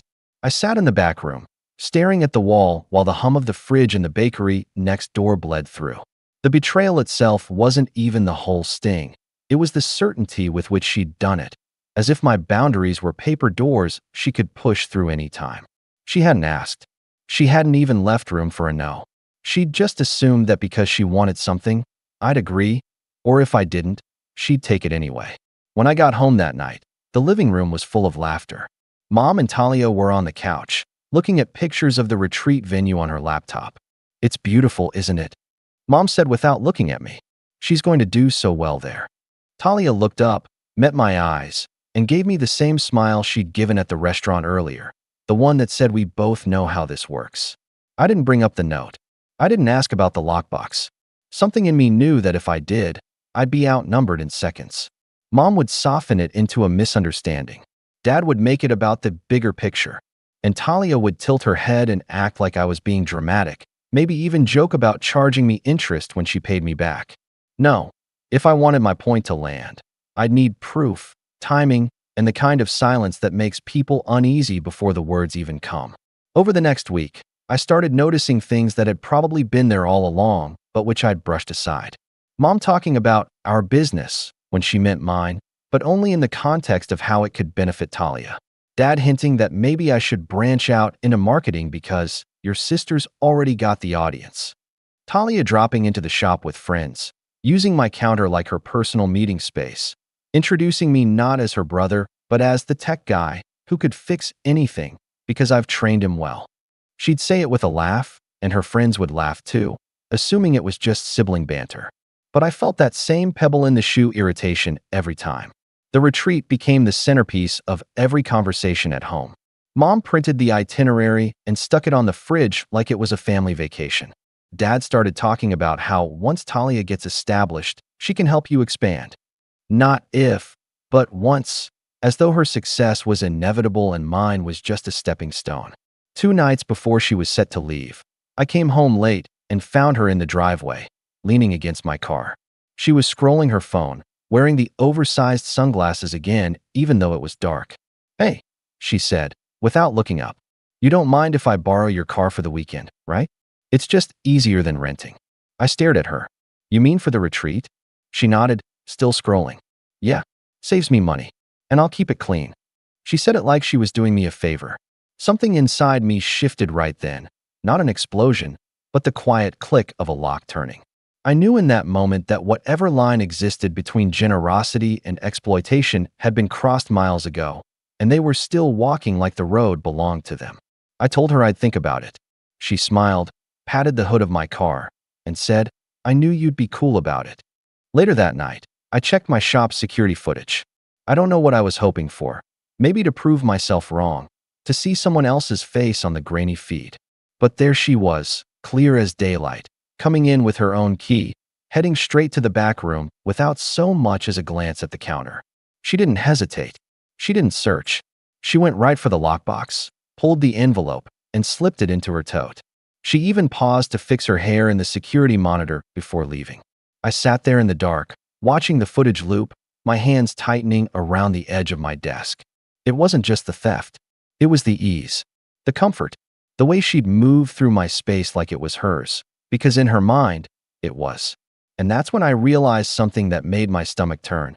If she could walk into my shop and take my savings without blinking, what else would she feel entitled to? What was stopping her from treating everything I'd built as her personal launchpad? The answer, I knew, was me. And I also knew they weren't going to like it when I finally drew that line. The morning of Talia's retreat departure started with an unusual amount of cheer in the house. Mom was in the kitchen making pancakes, something she only did on birthdays or when she was particularly pleased with herself. Dad was dressed like he was heading to church, even though it was a Friday. Talia was in the middle of the living room, suitcase open, clothes and accessories spilling out like she was staging a photo shoot for some travel magazine. I walked in with my coffee and sat at the edge of the couch, trying to read the atmosphere. Everyone was buzzing with that particular energy families get when they're about to send someone off with too much praise and not enough questions. "Oh, Nico," Mom said, like she'd just remembered I existed. "Perfect timing. Could you help load her bags into your car?" I glanced up. "My car?" "Yes," she said, already flipping another pancake. "She'll take it up to the mountains. Safer than renting, and she won't have to worry about the deposit." I kept my face still. "We talked about this. I never said she could take it." Talia didn't even look up from folding a dress. "Mom said it'd be fine." I set my coffee down, the sound sharper than I meant it to be. "I didn't." Dad stepped in, his voice calm, but with that undertone of command he reserved for moments he wanted to end quickly. "Nico, it's family. You can't nickel and dime trust. She'll bring it back in one piece." I almost laughed at that. Trust? After the lockbox, after the envelope, after walking into my shop like she owned the place? But I didn't. I just said no. The room froze for a beat. Mom looked over her shoulder, spatula in midair. "Excuse me." I said no. I repeated more firmly. "I'm not lending her my car. She already took something from me without asking, and I'm not letting it happen again." That got their attention. Talia's hands stilled on her suitcase. "What are you talking about?" "The money from my lockbox," I said. "For your retreat. I have security footage of you taking it." Her expression didn't shift into guilt or apology. It hardened. "Oh my God, you're seriously going to make a thing out of that? I told you I'd pay you back. It's an investment." "It's theft," I corrected. Mom stepped in before I could say more, her tone sharp now. "Nico, don't throw words like that around. She's your sister. She needed help, and you've always had more than you need." That line hit me harder than I expected. More than you need. As if my work, my savings, my caution, and my long nights were some lucky accident I didn't deserve to hold on to. "I worked for that money," I said. "I didn't take it from anyone else. I didn't walk into someone's business with a spare key and—" "Enough," Dad cut in. "If you can't support your sister without making her feel guilty, maybe you should think about why you're so protective of your things. It's not healthy." Talia zipped her suitcase, like the conversation was over. "You're being dramatic. I'll bring your car back with a full tank, okay?" She reached for the keys on the counter, and that's when something in me broke. Not a loud, angry break, but the quiet kind you don't come back from. I stepped forward and took them before she could. "You're not taking it," I said evenly. "And after this, you're not welcome in my shop again without me there." The silence that followed wasn't shock, it was insult. Mom's face tightened like she was holding back words. Dad looked at me like I'd just failed some unspoken test. Talia rolled her eyes and muttered, "Unbelievable." I thought that was the end of it. I thought maybe she'd sulk, take the bus, and go gossip to her friends about how unreasonable I was. But when I went to the shop later that day to get some work done before the weekend, my stomach dropped the second I turned onto the street. The door was wide open. I sprinted inside. The counter computer was gone. My display case was empty. Every repair ticket, every customer device, gone. The back room was stripped of my tools, the lockbox, my personal laptop. It was as if the shop had been gutted in under an hour. On the counter, there was a single folded note. My name on the front. Inside, written in the same looping handwriting as the last one. "This is just a loan. I'll pay you back when my business takes off. Don't overreact. Family helps family." I just stood there, holding the note, staring at the hollow shell of everything I'd built since 19, feeling the slow, sinking realization that this wasn't just a sibling crossing a line. This was an open declaration that nothing I had would ever be mine in their eyes. I stood in the middle of my shop long after the bakery next door turned off its lights. the smell of bread fading into the smell of dust and nothing. My hands were still holding that note, but it felt like it weighed 100 pounds. Every shelf I'd stocked, every tool I'd saved up for, every repair ticket waiting to be finished, gone. I knew the insurance wouldn't cover most of it. The policies I could afford didn't protect against internal disputes or consensual access. The landlord's security camera only covered the front sidewalk, not the inside. And if I called the police? Well, I already knew how that conversation would go. It wouldn't be theft in their eyes, not with her having a key. It would be a family matter. That phrase, family matter, kept echoing in my head all the way home.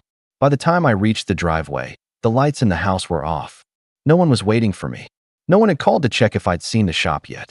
It was as if they knew exactly what had happened and were just letting the silence do the work. I didn't go inside. Instead, I sat in my car for over an hour, the street lamp buzzing above me, my coffee from the morning still half full in the cup holder. I replayed the last few years in my mind. The sacrifices, the missed dinners, the way I'd learned to patch holes in my own roof before I'd call anyone else for help. And how every single step I'd taken forward had been treated like a communal bank account they could dip into whenever it suited them. For the next week, I ran on autopilot. I still opened the shop, what was left of it, because I couldn't afford to close completely. Customers came in, some asking where their repairs were, others offering sympathy once they noticed the stripped-down shelves. I lied more than I told the truth. Renovating, I'd say. Upgrading inventory. I didn't want to give anyone the satisfaction of knowing I'd been robbed by my own sister. At home, it was business as usual for everyone else. Mom chatted about Talia's transformative retreat like it was the second coming. Dad reminded me over dinner that resentment is a debt you pay twice. Talia texted once, a breezy, "I'll have your stuff back soon, promise." I didn't reply. Instead, I started clearing space, not just in the shop, but in my head. I went through every drawer and cabinet at home and boxed up anything I couldn't replace. Important documents went into a fireproof safe I bought with what little savings I still had. I changed the locks on my apartment door without telling anyone, even though Mom complained when she came by and her spare key no longer worked. At the shop, I started keeping double sets of records, one on paper, one digital, both off-site. I stopped telling them about big jobs, new clients, or how much I was making. I didn't know exactly what my plan was yet, but I knew it would start with this. No one in my family would ever have unfiltered access to my life again. But late at night, when the streets were quiet and the hum of my old fridge was the only sound in my apartment, I'd let the weight settle. I'd think about the years I spent building something from scratch, only to have it gutted by the one person who should have had my back. I'd think about how my parents looked at me, not as a son, but as an endless source of help they never had to earn. And every time those thoughts came, I'd see that empty shop floor in my mind. The silence, the hollow shelves, the note in her handwriting. That image stopped hurting after a while. It started sharpening into something else entirely. Because the longer they thought I was just licking my wounds, the more time I had to build something they'd never see coming. It's strange how quickly the ground can feel solid again once you stop expecting certain people to steady you. The first step in clawing my way back wasn't rebuilding the shop exactly as it was cutting the dead weight. I terminated the lease a month earlier than planned, selling off what little remained to a friend in the repair business. It hurt to let the place go, but the idea of pouring more money into a space where Talia had strolled in and gutted me felt like keeping an old wound open. Instead, I pivoted. A former customer, a small business owner named Marco, offered me a corner of his computer parts warehouse for a fraction of what I'd been paying in rent. The deal came with two perks: a locked, shared security system with full indoor camera coverage, and the kind of gate key you couldn't just borrow from a family member.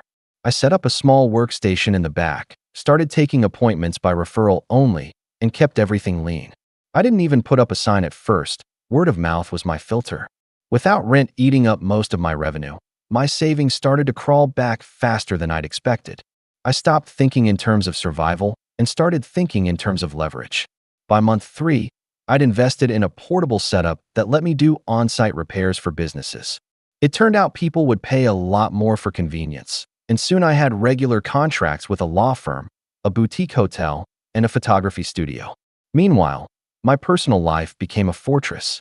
I cut the number of family dinners in half, always with an excuse: late jobs, client emergencies, networking events. The less I showed up, the less they seemed to track me. And when I did see them, I spoke in vague, non-committal updates. Works fine. Keeping busy. Nothing new. I could see the curiosity in their faces, especially Talia's. She hated not knowing. What she didn't know was that I was building something far bigger than my old shop ever was. By month 6, I'd partnered with Marco to launch an online storefront, selling refurbished electronics and hard-to-find replacement parts.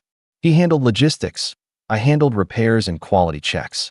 We split the profits cleanly, and for the first time in years, I felt like I had both control and momentum. The best part? My income was now invisible to anyone who thought they had a claim to it. Every cent went through a separate account they didn't know existed, with a business entity registered under a name that wouldn't ring any bells. If they searched, all they'd see was the closed storefront and maybe a few ghost mentions of me doing small jobs on the side. It wasn't just about money anymore. It was about space, mental, emotional, physical. I started going to the gym before work, just to burn off the leftover frustration that had built up from years of being treated like the family's resource instead of its member. I learned to cook more than 3 decent meals, something I'd always put off because I was too busy. I even took a short trip to the coast, 3 days of doing nothing but walking along the water, my phone on silent. The more I pulled away, the more they seemed to notice in subtle ways. Mom started calling instead of texting. Dad began asking more specific questions about my work, like he was fishing for details he used to take for granted. And Talia? Well, Talia showed up at the warehouse once, uninvited, pretending she was in the neighborhood. She looked around like she was trying to map the place in her head. I gave her the tour, but only through the front office, nowhere near where the real work happened. Her smile was tight when she left. That was when I knew she suspected I was doing better than I let on. And that was fine, because by then, I had enough distance, enough security, and enough quiet progress that even if she guessed the truth, she wouldn't be able to touch it. But I also knew something else. People like Talia don't just let go when they think they're owed something. They look for the next opportunity. They wait. Which is why, when the next family emergency came knocking, I was ready in a way they didn't see coming. It started with a phone call from my mother on a rainy Thursday afternoon. I was in the middle of a bulk order for the photography studio, 30 laptops being re-imaged for an event, and my phone buzzed with her name. Normally, I would have let it go to voicemail, but something about the timing felt deliberate. Her voice was syrupy sweet at first, the way it always is when she's trying to ease into something unpleasant. "Nico, sweetheart, how's work?" "Keeping busy." She barely let me answer before her tone shifted into what I recognized as her serious news voice. "Your father and we've been worried. Your sister's business has been struggling these last few months. It's hard for her to talk about, but she's in a little bit of financial trouble." I almost laughed. Trouble? That was inevitable. I'd heard through a mutual acquaintance that Talia's branding agency was more a collection of unpaid interns and coffee shop brainstorming sessions than anything profitable. But I kept my voice neutral. "And she's facing some legal issues," Mom continued, lowering her voice like she was sharing classified intel. "A client is claiming she didn't deliver what she promised, and they're threatening to sue. If that happens, it could ruin her reputation before she's even gotten started." I waited, because I knew what was coming. "We were thinking," she said slowly, "that maybe you could step in. Offer her some kind of partnership. If her business was under your established name, it might give her credibility. You've always been the more grounded one. You could help her get back on her feet. It would be good for the family." There it was again, the family. Always the phrase that meant I should put my own life on hold to fix theirs. I told her I'd think about it, and we hung up. But instead of dismissing it outright, I started asking questions, quietly, indirectly. Through my business contacts, I learned that Talia's legal issue wasn't just a threat, it was real. One of her clients had filed a formal complaint, and she was in danger of being blacklisted from a major local business network. If that happened, she wouldn't just lose clients. She'd lose the appearance of being legitimate. That's when I saw it, the opening. If Talia needed credibility, she'd have to come to me eventually. And when she did, I'd make sure the terms were entirely in my favor. I wasn't thinking about money. I already had that handled. This was about leverage. About setting a precedent that the days of me being her safety net were over. Over the next few weeks, I positioned myself carefully. I quietly expanded my online storefront's reach into some of the same marketing circles Talia claimed as her territory. I started networking at small business mixers she used to frequent, showing my face, making connections. People began to associate my name with not just tech work, but broader business solutions. If anyone asked about Talia, I'd give polite, non-committal answers, never trashing her, but never defending her either. Let the silence do the heavy lifting. And then, almost predictably, the call came. Not from Mom this time, but from Talia herself. She sounded different. Gone was the breezy, overconfident tone. This was careful, measured. "Hey, I was wondering if we could meet for coffee. I think we could help each other." I agreed, but I picked the place. Neutral territory, a quiet cafe near the coast where I knew we wouldn't run into anyone she knew. She arrived 15 minutes late, wearing a blazer that was just a little too sharp for the occasion. She got straight to the point. Her client list had shrunk. The complaint was hurting her chances at new work, and she thought partnering with me could solve both our problems. Only, as she laid it out, I could see that her version of partnering was just her sliding into my infrastructure and using my reputation like a borrowed suit. She framed it as temporary, but I knew better.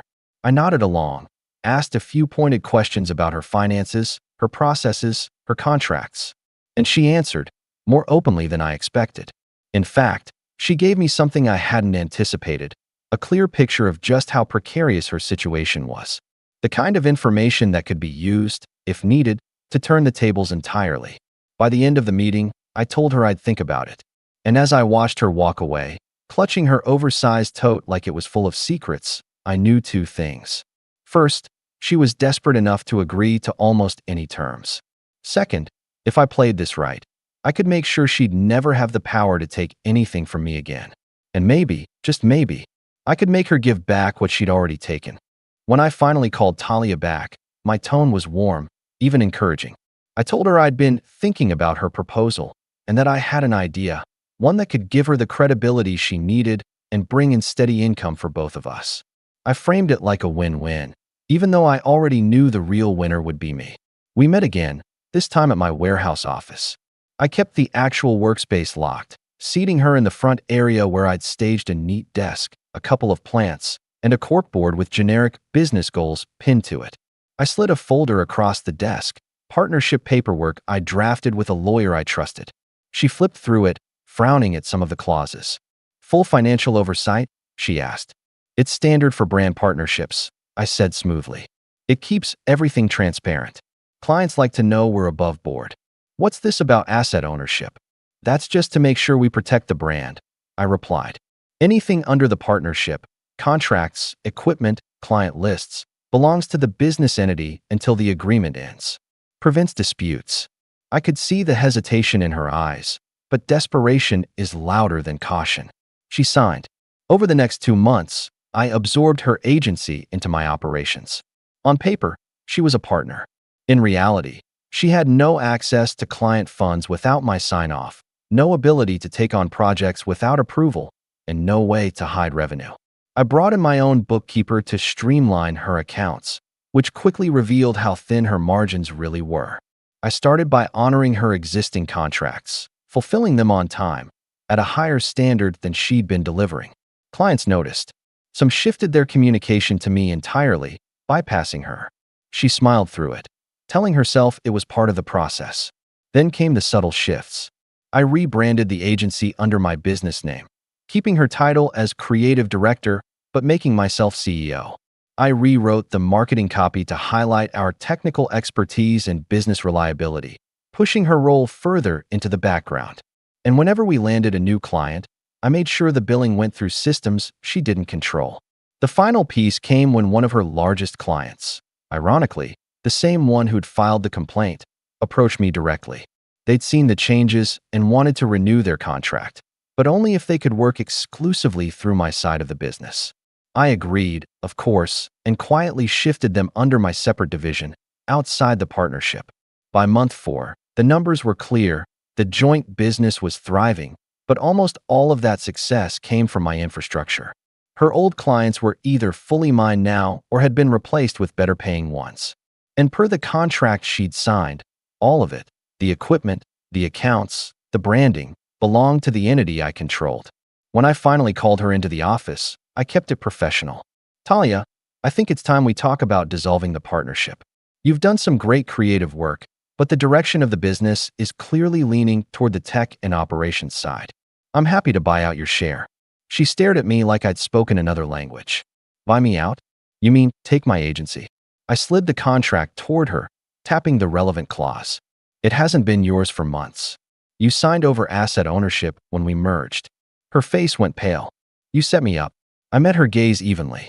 No, I gave you a way out. You took it. And now, you're free to start fresh, without using anything that belongs to this business. It was calm, clean, entirely legal. And for the first time in years, I watched her leave a room without that smug certainty she always carried, because now, she knew she'd lost something she couldn't just walk back in and take. The fallout started faster than I expected. 2 days after Talia walked out of my office, I got a string of furious texts from Mom. Long paragraphs about betraying your own blood, humiliating your sister, and putting business before family. Dad followed with a single line that was meant to sting. I didn't raise you to be cold. I didn't respond to either of them. The reality hit Talia harder than the emotional outrage. Within a week, she realized she couldn't legally use her old agency name. It was now under my ownership. The client list she thought she could fall back on was mine too. She tried to poach a few, but the contract she'd signed barred her from soliciting them for a year, and I wasn't shy about reminding her of that in writing.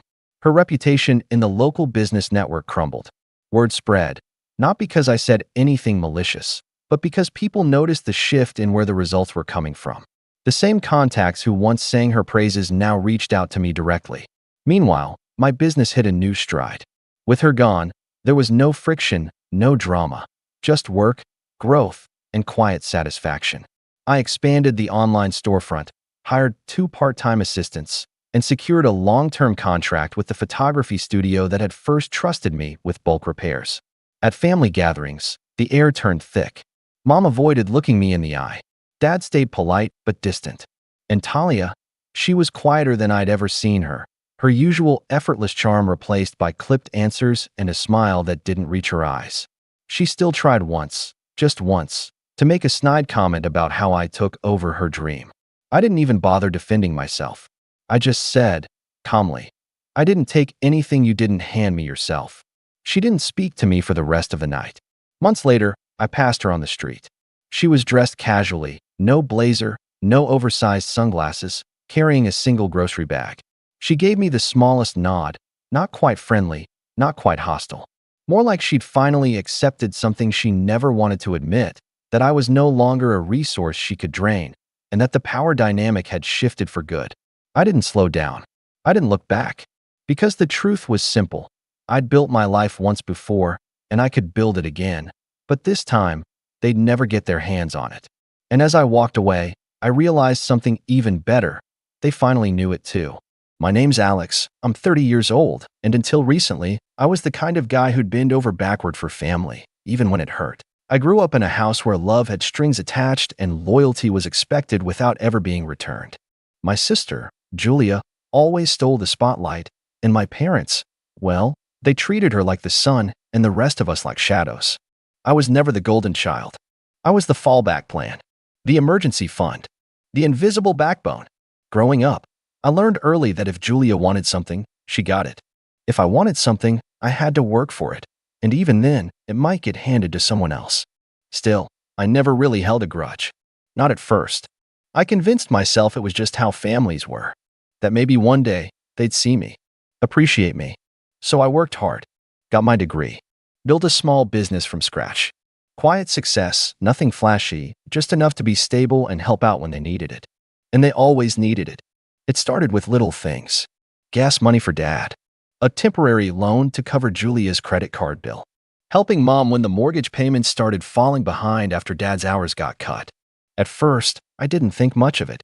It was family. You help each other. But over time, it became clear the help was expected, never appreciated. The thank yous faded. The calls only came when someone needed something. I told myself they just didn't know how to say it. That they showed love in their own way. That lie got harder to believe every year. I hit 30 this year, And I wanted something simple, just a weekend to feel seen. I wasn't looking for anything grand. Just a few days away with the people who mattered, in a quiet lake house I rented 2 hours from the city. I booked it months in advance. Sent invites.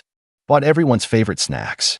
I even covered the gas for my parents and offered to carpool Julia and her kids to make it easier. Everyone said they'd come. I spent the whole morning of my birthday prepping the place. Arranged welcome bags in each room. Set up the grill. Stocked the fridge with drinks. Cleaned everything, even though it was already spotless. I checked my phone every 10 minutes, expecting a "we're on our way" that never came. Noon passed. Then 2. Then 5. By 8, I was sitting on the back deck alone, watching the sun set over the water, with 6 untouched steaks in the fridge and a cake that just said, "Happy 30th, Alex." No candles. No singing. Just silence. I didn't even cry. That surprised me. I think I'd already run out of tears for them. Instead, I sat there with this numb, quiet understanding that just didn't care. Not enough to even make up a reason. They didn't text. Didn't call. They ghosted me like I was a colleague they barely knew, someone easy to forget. 2 days later, I was scrolling through Instagram when I saw it. Julia had posted a carousel of photos, family weekend vibes. Smiling faces. My parents holding her kids. Barbecue on a lake dock. Except it wasn't my lake house. It was a different one, 2 hours in the opposite direction. The date stamp? Same weekend. They'd made other plans. Together. Without me. I stared at the photos for a long time, thinking maybe it was a coincidence. Maybe it wasn't this weekend. Maybe they'd booked it last minute. Maybe there was a mistake. But the caption said it all.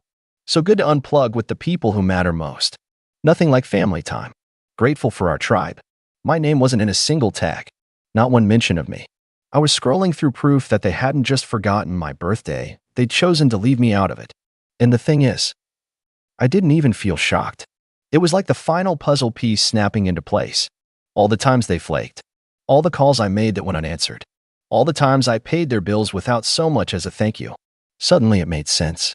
I was never invited to the party, I was just the guy who paid for it. I didn't respond. Didn't comment. Didn't message anyone.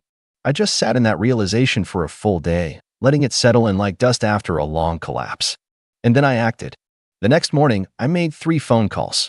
First was to the bank, to remove myself as co-signer on the temporary business loan Julia had roped me into 5 years ago. I had the paperwork to show I was the guarantor. She hadn't made a full payment in 7 months, and the risk was starting to hit my credit. I told the bank I'd no longer be held liable, and since she'd defaulted, they could begin collections directly. Second call, Dad's truck lease. I'd been covering the payments since last spring when he'd casually mentioned being a little behind. I stopped the auto pay and told the leasing company to forward all future invoices to the primary account holder, him. Last call, Mom's mortgage. This one hurt the most because I truly believed I was doing something good. She'd said the house was nearly paid off and just needed a little help to keep it in the family. So for 3 years, I'd been quietly sending over $1,000 a month to her lender, never even told my friends. It was supposed to be a gift, an act of love. I canceled the transfer. No announcements. No angry text. No dramatic speeches. Just a cold, quiet shift. That night, as I sat on my couch with a leftover slice of birthday cake, my phone buzzed. It was Mom. Her message just said, "Did something happen?" I stared at the screen for a minute before typing back. Yeah, I finally took the hint.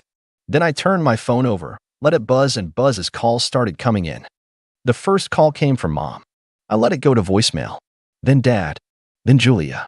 One after the other, like a chain reaction of realization spreading across their little inner circle, except this time, I wasn't part of it.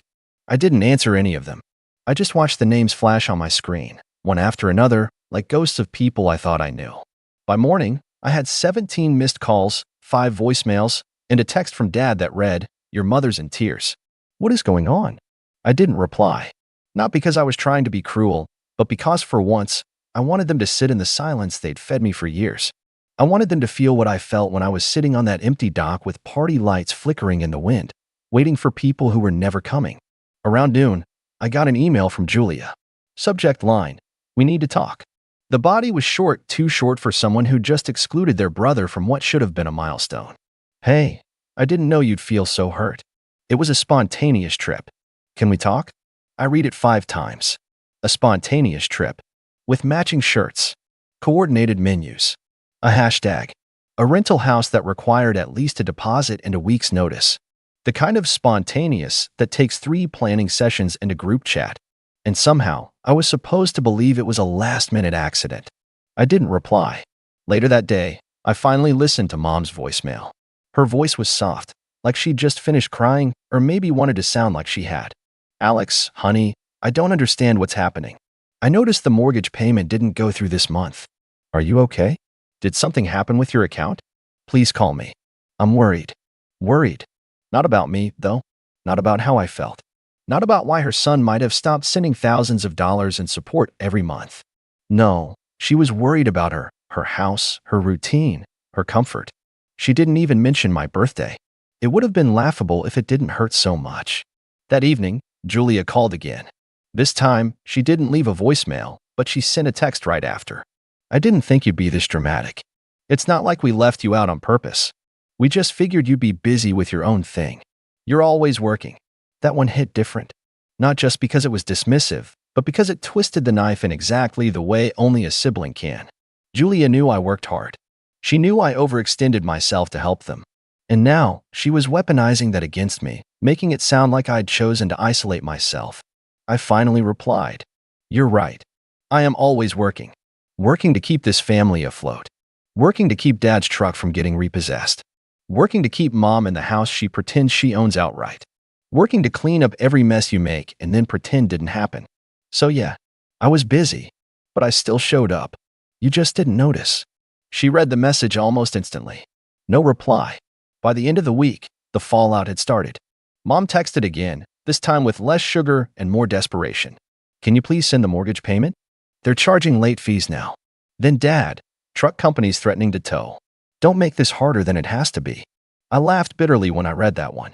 Harder than it has to be. As if I'd created the problem by stepping away, not that they'd caused it by leaning on me like a crutch they never planned to stand without. Then came the email from the bank. Julia's loan was being flagged for delinquency. Since I was no longer the guarantor, the remaining balance was now being accelerated. She either paid or defaulted. She emailed me again. "You didn't have to go nuclear. You could have just told me you were mad." I stared at my laptop for a while, just thinking. No, I didn't have to. But they didn't have to lie. They didn't have to exclude me. They didn't have to treat my kindness like it was owed.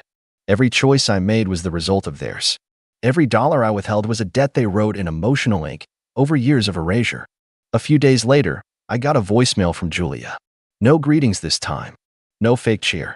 Just, "Okay, you made your point." That was it. Not "we're sorry." Not "we messed up." Not even "can we talk?" Just that. Like the silence was punishment. Like this whole thing had been some petty tantrum.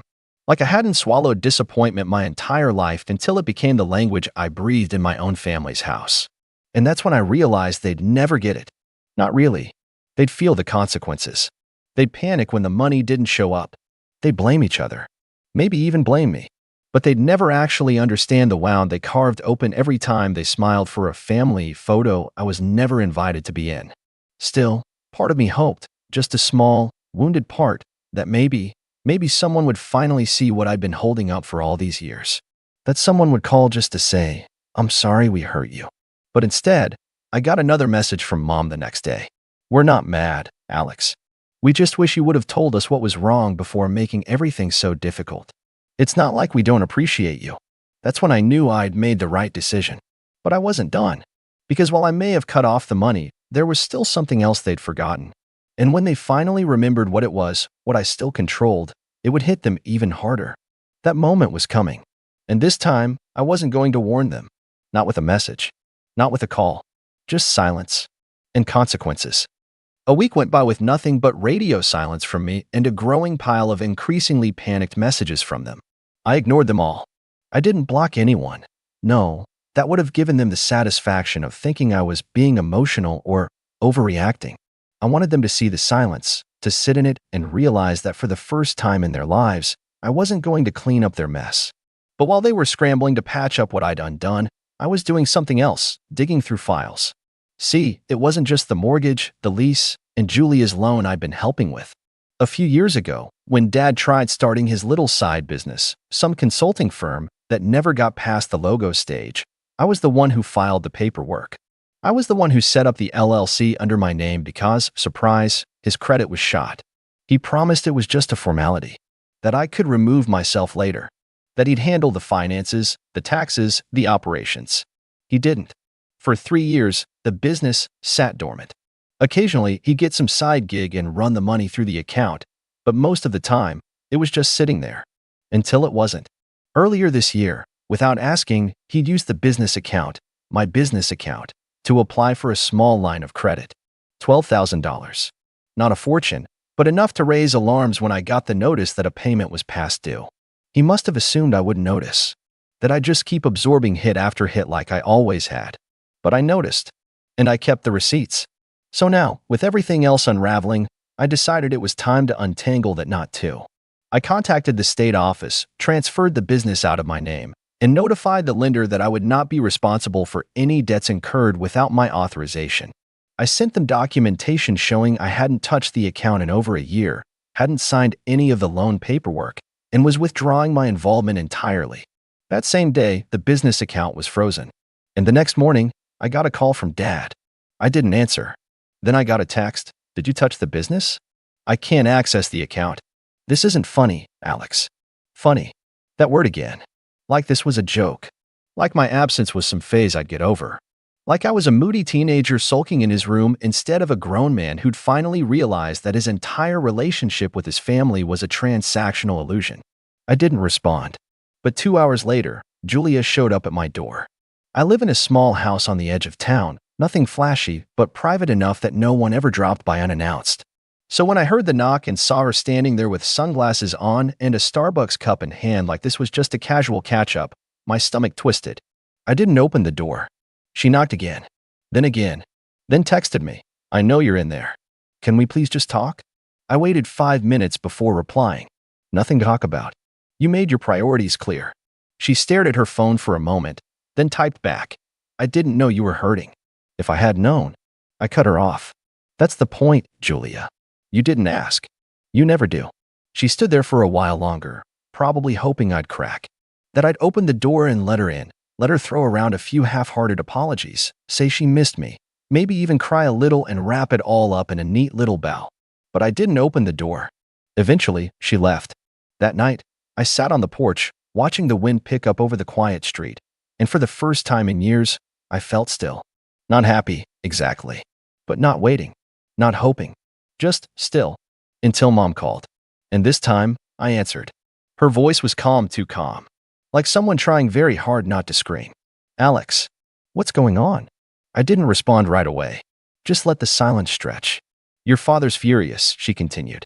He said the business is locked. The truck people won't stop calling. And Julia's in tears over that loan. Are you seriously doing all this because we missed your birthday? I almost laughed. Because we missed your birthday. As if it was a dinner reservation. As if the birthday wasn't just the final stone in a wall they'd been building for years. It's not about the birthday, I said. My voice was calm, measured. It's about every year before it. Alex, she sighed. Families fight. They hurt each other sometimes. That doesn't mean you get to destroy everything. Destroy. I repeated. You think I destroyed something? All I did was stop fixing everything. You destroyed it yourselves. There was a pause.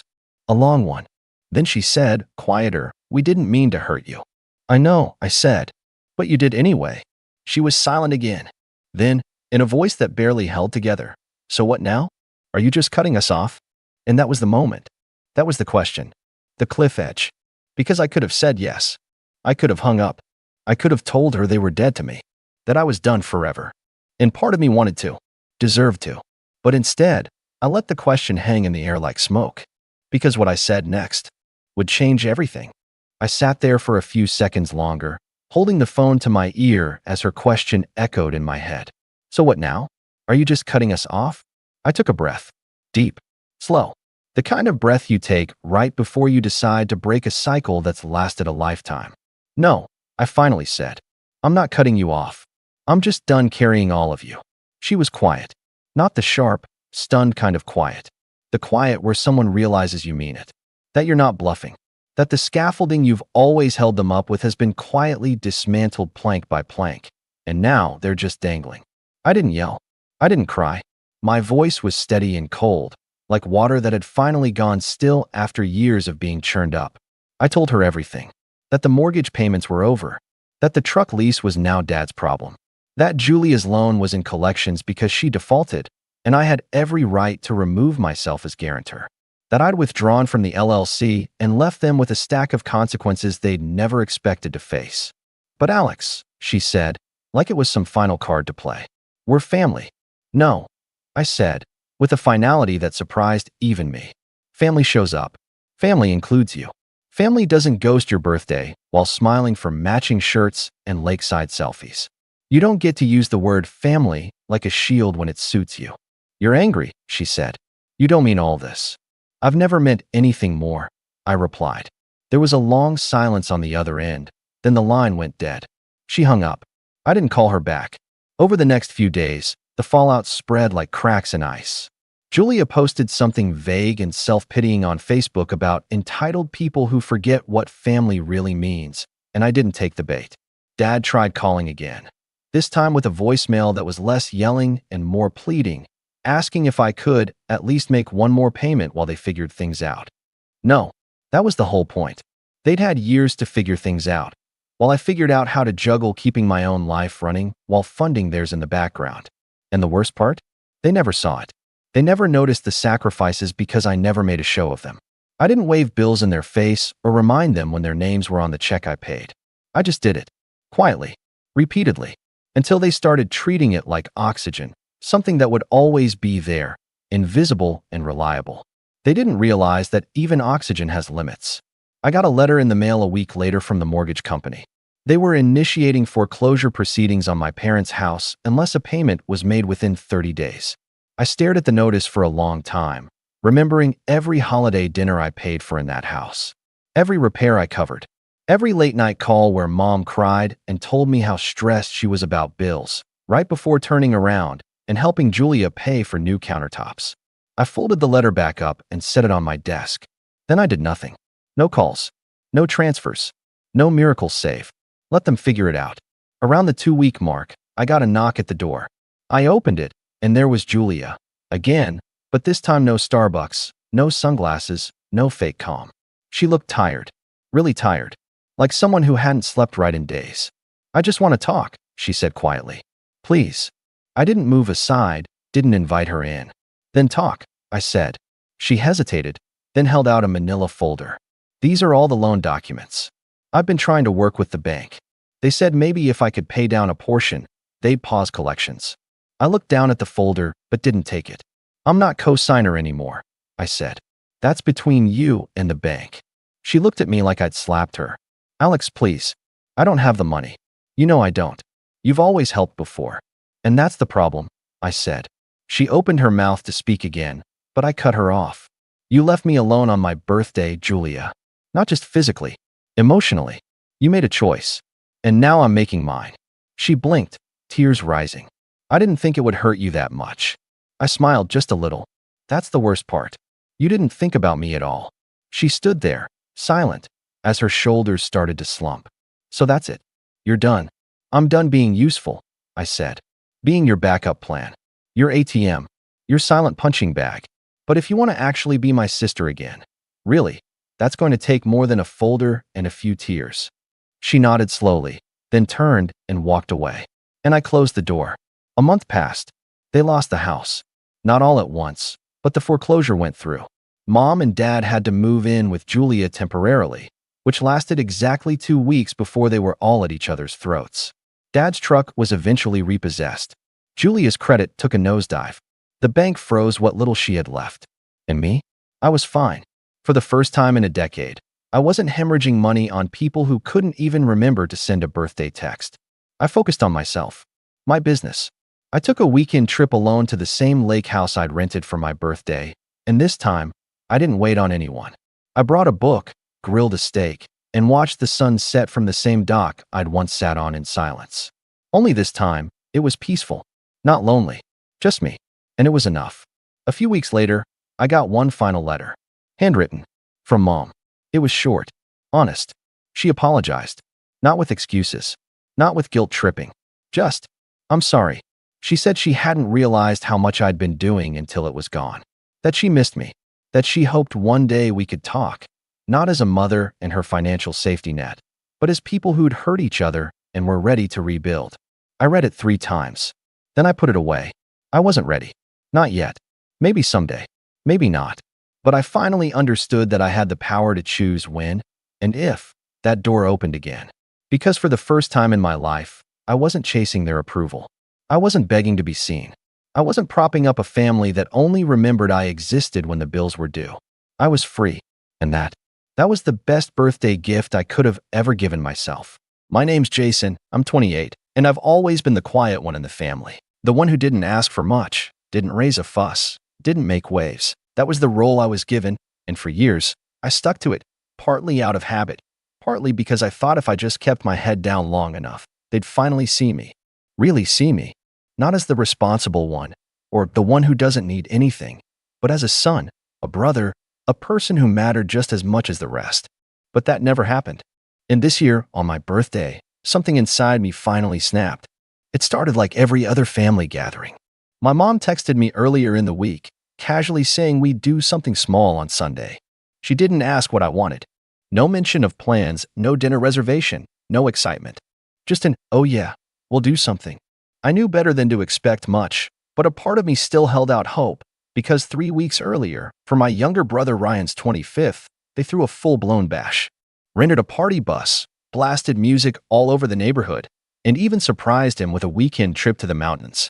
Everyone posted photos on Instagram, tagging him with big, beaming captions like "best brother ever," and "can't imagine life without this guy." I smiled politely in the group shots, kept the camera steady when I was asked to take videos, and didn't say a word when no one thanked me for covering the catering deposit up front. That was always my role, the background guy. So Sunday rolls around.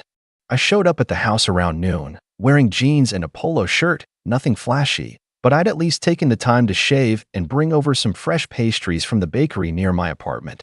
My sister Emma opened the door, distracted and on the phone, barely pausing to say hi before walking back inside. The living room was quiet. No balloons, no decorations, not even a happy birthday banner. Just my mom in the kitchen, pulling a single plastic-wrapped cupcake from the fridge and placing it on a paper plate. "There it is," she said with a tired smile, like she was offering me a rare treat. "You still like vanilla, right?" I stared at the cupcake. The frosting was already sliding off the top, and someone had jabbed a crooked candle into it. My dad came in from the garage holding a card, the kind you grab last minute from a drugstore, already signed in different handwriting by everyone, from all of us. No note, no message, just a few names scrawled under a printed joke about aging. I didn't say anything right away. I didn't trust myself to. I just stood there, blinking back whatever this tight feeling in my throat was. It wasn't anger, exactly. It was worse, like I'd spent years trying to be okay with being overlooked, and now I couldn't even fake it anymore. My dad clapped me on the shoulder. "Go ahead, make a wish. And hey, don't expect a parade. You're not a kid anymore." That did it. I looked up at him, then at my mom, who was busy scrolling through her phone like she hadn't even heard him. My brother was nowhere to be seen, probably still recovering from his birthday weekend. Emma had disappeared upstairs. I was alone in the kitchen, staring down at a cupcake no one even bothered to light properly. I blew out the candle without a word, picked up my bag, and walked out the front door. No one stopped me. No one even asked where I was going. I got in my car, drove back to my apartment, and sat in the parking lot for a solid 15 minutes before I could even move. It wasn't just about the cupcake. It wasn't just about this year. It was about every year. Every time I'd covered a bill without complaint, offered to help with moving, babysat nieces and nephews, driven 2 hours for holidays without asking for anything. Every time I'd made myself smaller, quieter, easier, because I thought that's what family needed me to be. Later that night, after I'd checked into a hotel a few towns over, I finally looked at my phone. One text. From Emma. It read, "Mom's crying. Where are you?" I stared at the message for a long time, thumbs hovering over the keyboard, wondering what I was supposed to feel. Guilt? Regret? A sudden urge to rush back and fix things? Instead, I turned off my phone, closed my eyes, and for the first time in a long time, I let the silence settle in without apologizing for it. The next morning, I woke up early. Not because I had to, there were no work calls, no family texts blowing up my phone, yet, but because my body was still wired from the night before. I'd fallen asleep with that tight feeling still in my chest, the kind that doesn't really go away, it just dulls with time. The hotel room was quiet. Generic beige walls, stiff sheets, the hum of the air conditioner, sterile, impersonal, but weirdly comforting. No family photos. No passive-aggressive comments floating in from another room. Just silence. I checked my phone. Missed calls from Mom. One from Dad. A few from Emma. Nothing from Ryan, of course. I wasn't surprised. He probably didn't even know or care that I'd left. I didn't answer any of them. Not yet. I needed space. Time to think. For once, I wanted to sit with how I felt without having to explain it to anyone who'd already decided I was too sensitive or overreacting. Around noon, I went down to the hotel cafe, ordered a proper breakfast, eggs, toast, coffee that didn't come from a reheated pot, and brought my laptop with me. I started scrolling through my email and bank accounts. I wasn't just wasting time. I was planning. You see, here's what no one in my family really talked about. I had quietly become the financial backbone of that household. Not because they were destitute, but because they were careless. My parents had made a series of bad investments in their late 50s and were quietly bailed out by me more times than I could count. When Emma went back to school, I helped pay for her tuition shortfall. When Ryan moved out and couldn't make rent, I loaned him a few thousand to get on his feet. My name was on the utilities at my parents' house. I paid for the monthly internet, half the mortgage, though no one mentioned that during family dinners, and most of the maintenance for the family car Dad still drove. I did it because, at the time, it felt like the right thing to do. But what happened the day before made me realize something. They didn't just rely on me, they expected it. They thought of me as reliable, not generous. A wallet, not a person. And worst of all, they didn't respect me enough to even pretend otherwise. After breakfast, I made a list. I pulled up all the accounts where I was listed as the payer, co-owner, or financial backer. Then I started making calls and sending emails, slowly, methodically, calmly. The car insurance? Canceled. I had a separate policy on my personal vehicle anyway. The house utilities? Disconnected from my account. I scheduled it to end by the end of the billing cycle, no drama, just clean breaks. The bank account I shared with my mom, the one where I'd been depositing a monthly helping hand, closed. I transferred the remaining funds back to my personal savings and sent her a polite email letting her know I was no longer in a position to contribute. The family Netflix, Hulu, and every other subscription that magically charged my card every month without anyone saying thank you? Gone. One click. Log out of all devices. By the time I was done, I felt lighter. Not free yet, but lighter. Like I was finally shifting the weight I'd been carrying alone for years. I stayed at the hotel for 2 more days. In that time, Emma sent 3 more texts. One said, "Seriously, where are you? Mom's freaking out." Another just said, "This is childish." And then finally, "You know you hurt them, right?" That one made me pause. Not because it was true, but because it was exactly the problem. I hurt them. They couldn't even imagine I'd been hurt first. On the 3rd morning, I finally responded. Just one message. Ask Mom what she did for my birthday. 5 minutes later, Emma replied, "Jason, it's not a competition." I didn't answer. Instead, I drove back to my apartment. I wasn't hiding. I just didn't feel like being the one to show up first, tail between my legs, like I was supposed to apologize for finally drawing a boundary. That weekend, I didn't hear from anyone. But on Monday morning, I got a call from my dad. I let it go to voicemail. His message was short, clipped. "Jason, we need to talk. I think you're taking this too far. Your mother's really upset. We're family. Call me back." Family. That word used to mean something to me. Now, it just sounded like a card they pulled out when things didn't go their way. I didn't call back. Later that afternoon, I got a knock at my door. I wasn't expecting anyone. When I looked through the peephole, I saw Ryan. Backpack slung over one shoulder, looking like he hadn't slept in a day. "Open up, man," he said. "We need to talk."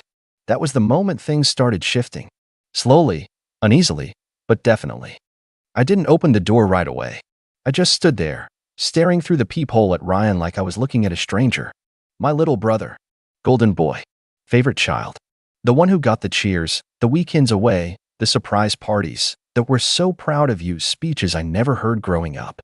We were close once, or at least I thought we were, until I realized most of our closeness was me helping him, covering for him, picking up the slack so he could keep coasting. He'd never showed up at my door like this before, uninvited, unannounced, and definitely not when things got uncomfortable at home. "Jason," he said again, softer this time. "Come on." I sighed and opened the door just enough to lean against the frame. "What do you want?" He gave a sheepish half-smile like we were still kids and he'd just broken a window with a baseball. "Look, I didn't know it was like that bad." I raised an eyebrow. Didn't know what was bad? That nobody could bother to plan more than a grocery store cupcake for my birthday? Or that I was paying your rent 3 months ago while everyone else was busy throwing you a party bus bash? He shifted on his feet, trying to play it cool. "Okay, yeah, that was messed up.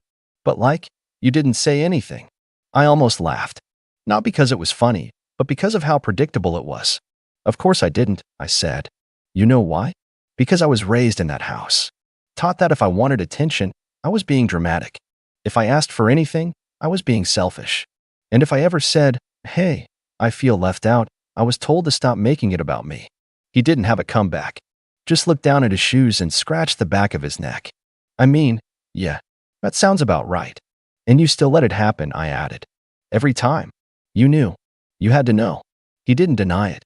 "I didn't think it mattered to you," he finally said. "You always seemed like you were good. Like you didn't care about that stuff." That hit harder than I expected. I was good at pretending, at swallowing things, at being the one no one had to worry about. But I was tired. So tired of being the solid one, so everyone else could afford to fall apart. I opened the door fully and motioned for him to come in. We sat on the couch, and I waited. Let the silence hang. I wanted him to feel it, the weight I carried in every one of those silences he'd never noticed before. "So, now what?" he finally asked, picking at the loose string on his sleeve. "You cutting everyone off?" I shrugged. "Not out of spite. But I'm done being used." He gave a bitter laugh. "You think they'll even notice?" "I know they will," I said. "Mom's already crying, remember?" He winced. "She's a mess. Keeps saying she didn't mean for things to be unfair. Funny how she only says that now." Ryan looked up at me then, really looked. Not like a little brother to an older one, but like a guy who just realized someone he'd taken for granted had lines he didn't know not to cross. "What do you want me to do?" he asked. Like, I can't fix all of it, but tell me what you need. It was a rare moment of humility from him. I believed it, mostly, but I also knew this wasn't just about me. It was about the entire house of cards my parents had built, with me as the foundation. And now that I'd started pulling out, it was all starting to shake. "Tell them the truth," I said. "Tell them you saw me walk out because I was tired of being treated like I don't matter. Tell them I won't be helping with money anymore. No more, just until the end of the month. No more covering Dad's truck repairs or Mom's prescriptions or Emma's tuition shortfalls." He nodded slowly, the weight of that finally settling in. "And if they ask why," I added, "don't tell them I'm angry. Tell them I'm done." He left without another word. Just a quiet nod, like he finally got it, or at least was trying to. I didn't expect him to change overnight. I didn't expect any of them to. But I knew, deep down, something had shifted. Later that night, I got a voicemail from Mom. She didn't yell, didn't guilt-trip me. Her voice was quiet. Tired. "Jason, I didn't mean for it to be so uneven. I guess I thought you didn't need the same things. And maybe that was a terrible assumption. I'm sorry. Please come by. Or call. Just something." I didn't respond. Not yet. Because what came next wasn't an apology. It was denial, guilt, pressure. And then the real manipulation began. 2 days passed. No more calls. No more texts. Just silence. Then, like clockwork, it all came crashing in. It started with a message from Emma, not a text, but a long, dramatic email. The subject line read, "You're tearing this family apart." I didn't even have to open it to know what was inside. Still, curiosity got the better of me. I clicked. The first line, "I don't know what's gotten into you, Jason, but this isn't how families work." She went on to list everything I'd done, walking out, abandoning Mom, making a scene, and withholding support like you're punishing us. She said I was acting like a stranger, that our parents were hurting, and it was my responsibility to help keep the family together.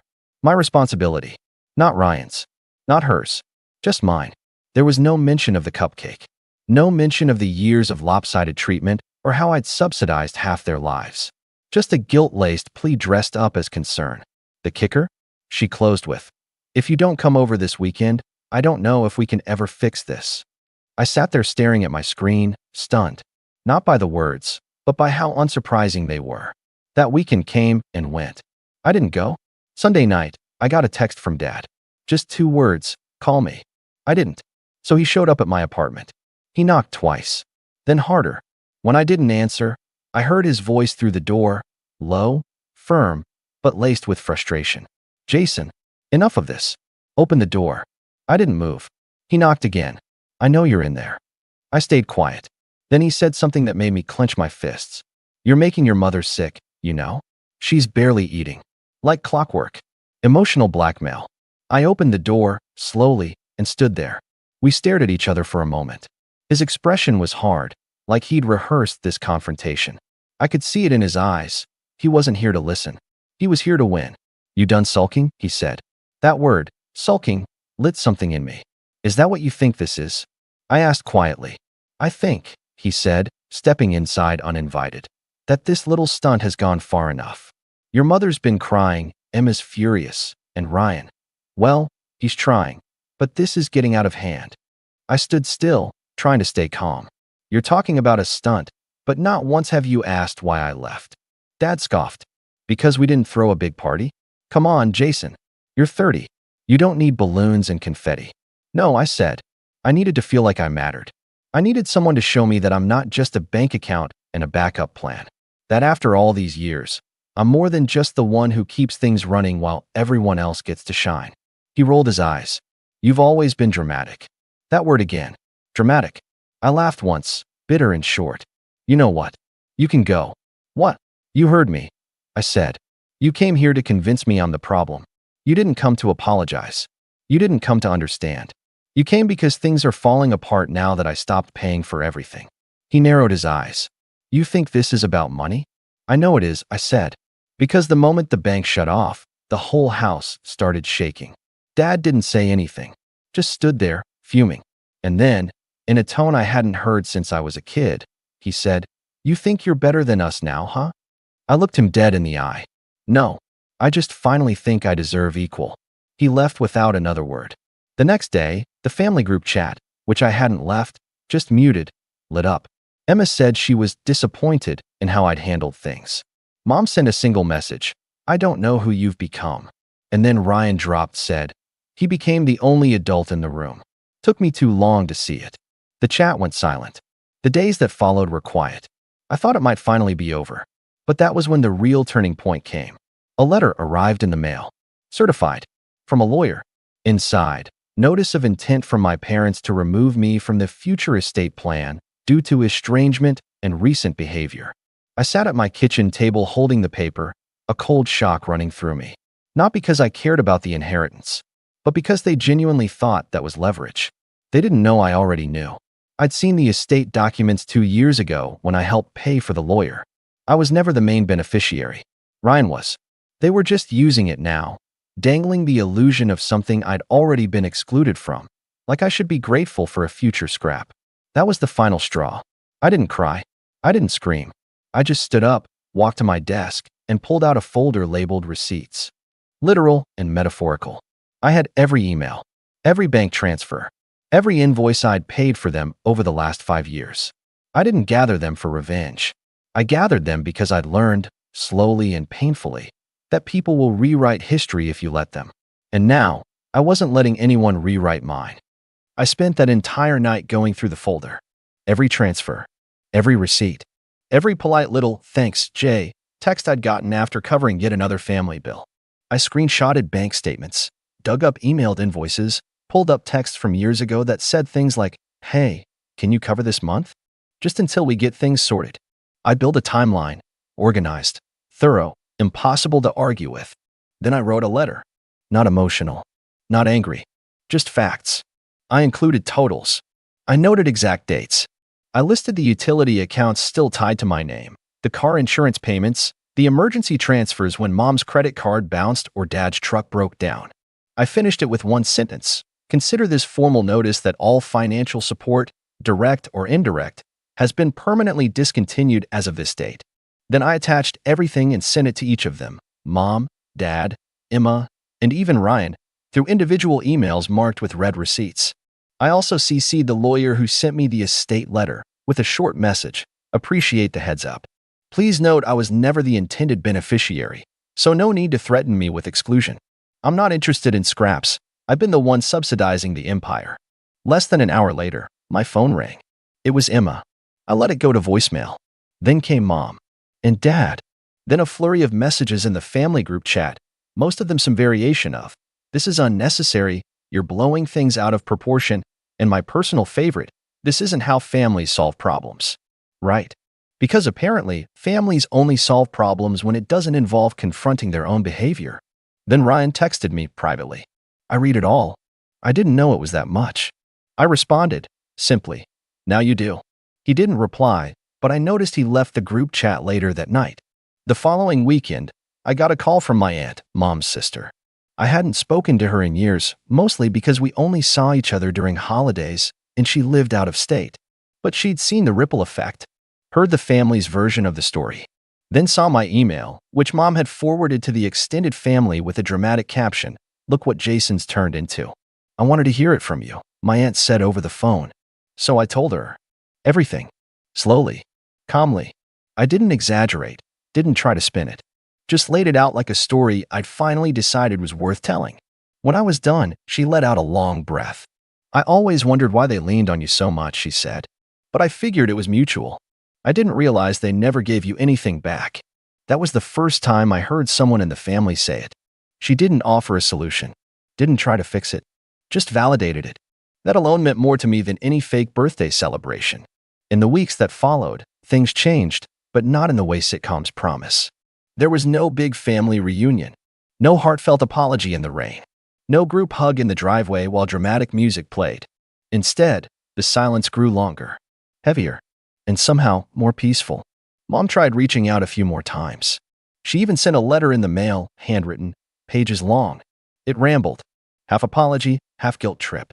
She said she never realized how much I did, that she thought I didn't mind, that she wasn't perfect, but always had good intentions. And I believed that. I did. But I also believed that good intentions don't excuse years of selective blindness. So I wrote back, "I don't hate you. I'm not trying to hurt anyone, but I won't pretend anymore. I'm not the unbreakable one, and I never should have had to be. I'm okay with space if that's what it takes for people to see me clearly." She didn't respond. I saw Emma once, months later, at a mutual friend's wedding. She walked up stiffly, held a drink like a shield, and said, "You look good." "You too," I replied. We stood in silence for a beat. Then she said, "Ryan's been different. More grounded. I think seeing the numbers finally shook him." I nodded. "I didn't mean for things to get so cold," she added. "I know," I said, "but I think the cold helped me see what was real." She didn't argue, just gave me a sad smile, then drifted back into the crowd. Eventually, Dad reached out again, not to apologize, but to offer a fresh start. He suggested we put the past behind us and come by for Thanksgiving. I declined. "I'm building something new," I said. "Maybe someday we can meet in the middle, but not yet." Because here's the thing, he wasn't offering reconciliation. He was offering a reset on their terms. The kind where no one talks about what happened and everything goes back to normal. But I didn't want normal. I wanted honest. And I learned that people who aren't willing to talk about the hurt aren't ready to rebuild trust. In time, I filled the space they left behind. I spent more weekends with friends who didn't treat me like a utility. I reconnected with old college buddies. I even joined a hiking group, something I'd never made time for before because I was always too needed. I celebrated my next birthday in a quiet cabin with 3 friends and 0 expectations. No flashy party. No drama. Just a weekend of peace, laughter, and people who showed up because they wanted to, not because I sent reminders. That was the first time I truly felt celebrated. Not for what I could do, not for what I gave, but just for being me. So no, this story doesn't end with dramatic fireworks or explosive revenge. It ends with a quiet reclamation of time, of space, of worth. I didn't burn bridges. I just stopped repairing ones that only ever led me to places I didn't feel welcome. And I'm not angry anymore. I'm free. And that's worth more than every party bus, every banner, every "from all of us" card I never asked for but kept pretending was enough. Now, I don't settle for crumbs from a table I built. I set my own, and only invite people who bring something real. My name's Kyle. I'm 33, and every year since I was old enough to drive, I've made the same 4-hour trip on December 24th. No matter how chaotic life got, job deadlines, breakups, missed flights, Christmas was non-negotiable. It was the one time I could convince myself that maybe we were still a real family, that the dysfunction was just noise, and underneath it, there was still warmth, still love. But this past year shattered that illusion like glass underfoot. It started off like it always did, with too much planning and not enough sleep. I'd stayed up until 2 a.m. wrapping the gifts I'd thoughtfully picked out for every kid, aunt, cousin, and yes, even my sister Laura. I always went all out. Toys that lit up, gift cards tucked into handmade cards, little things I remembered people mentioning in July. Things no one ever got me in return, not that I ever kept score. I didn't do it for the thanks. I did it because I believed that if I kept showing up, kept trying, someone would finally see me. The drive was long and icy, the kind that keeps you alert with both hands glued to the wheel. I pulled up to my sister's house at 3:42 p.m., still on time for dinner. The lights were on. The driveway was full. I could hear laughter through the closed windows. For a second, I smiled. It sounded like joy. I told myself the tight feeling in my chest was just nerves. I got out, straightened my jacket, and knocked. Laura opened the door. I'll never forget the look on her face. Not surprise, not delight, but mockery, thinly veiled behind a laugh that stabbed sharper than any insult. "Oh, you actually came," she said, tilting her head like I was some stray dog who wandered into the wrong backyard. I blinked. Of course I did. I texted you last week. You said, "This year's just for family," she interrupted, grinning like she was delivering the punchline to a joke no one had told me. Then she pulled the door halfway closed, leaned in slightly, and added, "Try to take the hint, Kyle." And then the door shut. Just like that. No Merry Christmas. No apology. Just me, my arms full of gifts, standing on a frozen porch while the muffled sounds of celebration hummed behind thick walls. I didn't knock again. I didn't scream or cry or call anyone. I just stood there for a second, the cold seeping into my bones, and nodded to myself. Like I'd finally heard something that had been whispered for years, only now it was being screamed. Then I turned around, walked back to my car, carefully set the gifts in the trunk, and started the engine. I didn't even make it to the highway before my phone buzzed. A message. From Jason. Laura's husband. Why would that loser even show up? I stared at the screen, frozen. You ever have a moment so surreal your brain doesn't even react right away? I thought maybe it was a mistake. A prank. But no. It was clearly meant for someone else, probably Laura. Probably part of a long thread of jokes at my expense. And that's when the silence cracked. Not outside, that was still the quiet hum of tires on snow. But inside me, something fractured in that moment. Something old and tired and stretched too thin for too long. My hands didn't shake. My chest didn't burn. I just smiled. A small, quiet smile. Because Jason, the man who once cried to me over beers when he lost his job, must have forgotten who'd been quietly paying their utilities for the last 8 months. Laura must have forgotten who co-signed the loan that let them refinance their house at a better rate. And they both must have thought I was just going to keep doing it. Forever. Without boundaries. Without self-respect. They were wrong. I pulled into a gas station lot, parked, and pulled out my laptop. I didn't even need to think twice. I logged into every account I managed, their electricity, gas, internet, even that fancy family Spotify premium I'd been covering. One by one, I removed my payment methods. Canceled autopay. I even revoked access to the Amazon Prime account I'd foolishly shared. Then I opened the loan dashboard and began the process to legally remove myself as a cosigner, which wouldn't be easy, but it was in motion now. A tide that wouldn't stop. And then I waited. By the time I pulled into my apartment parking lot, my phone had 14 missed calls. I ignored them. I took a long shower, heated up some leftover Chinese food, and for the first time in years, I watched a movie on Christmas Eve without pretending to laugh at someone else's jokes or forcing a smile through gritted teeth. I felt hollow, but also calm, like my spine had grown back without me realizing it. Around midnight, the calls ramped up. 31, 38, 44. By 2 a.m., it was over 50. At 3:17 a.m., a message popped up, this time from Laura. Just 3 words. We need to talk. But I didn't open it. Not yet. Because for once, I wasn't scrambling to fix what they broke. I wasn't jumping in to protect the very people who had made it their tradition to humiliate and isolate me under the banner of family. Instead, I sat on the edge of my bed, phone in hand, thinking about every quiet moment over the years when I'd brushed something off. when I'd excused a dig as a joke, when I'd blamed myself for being too sensitive after hearing whispers that I wasn't successful enough, wasn't manly enough, wasn't needed. Turns out, they were right about one thing. I wasn't needed. And now, I was going to show them just how much they'd taken me for granted. But the best part? They had no idea just how deep my support had gone or how much more I still controlled. So I opened her message.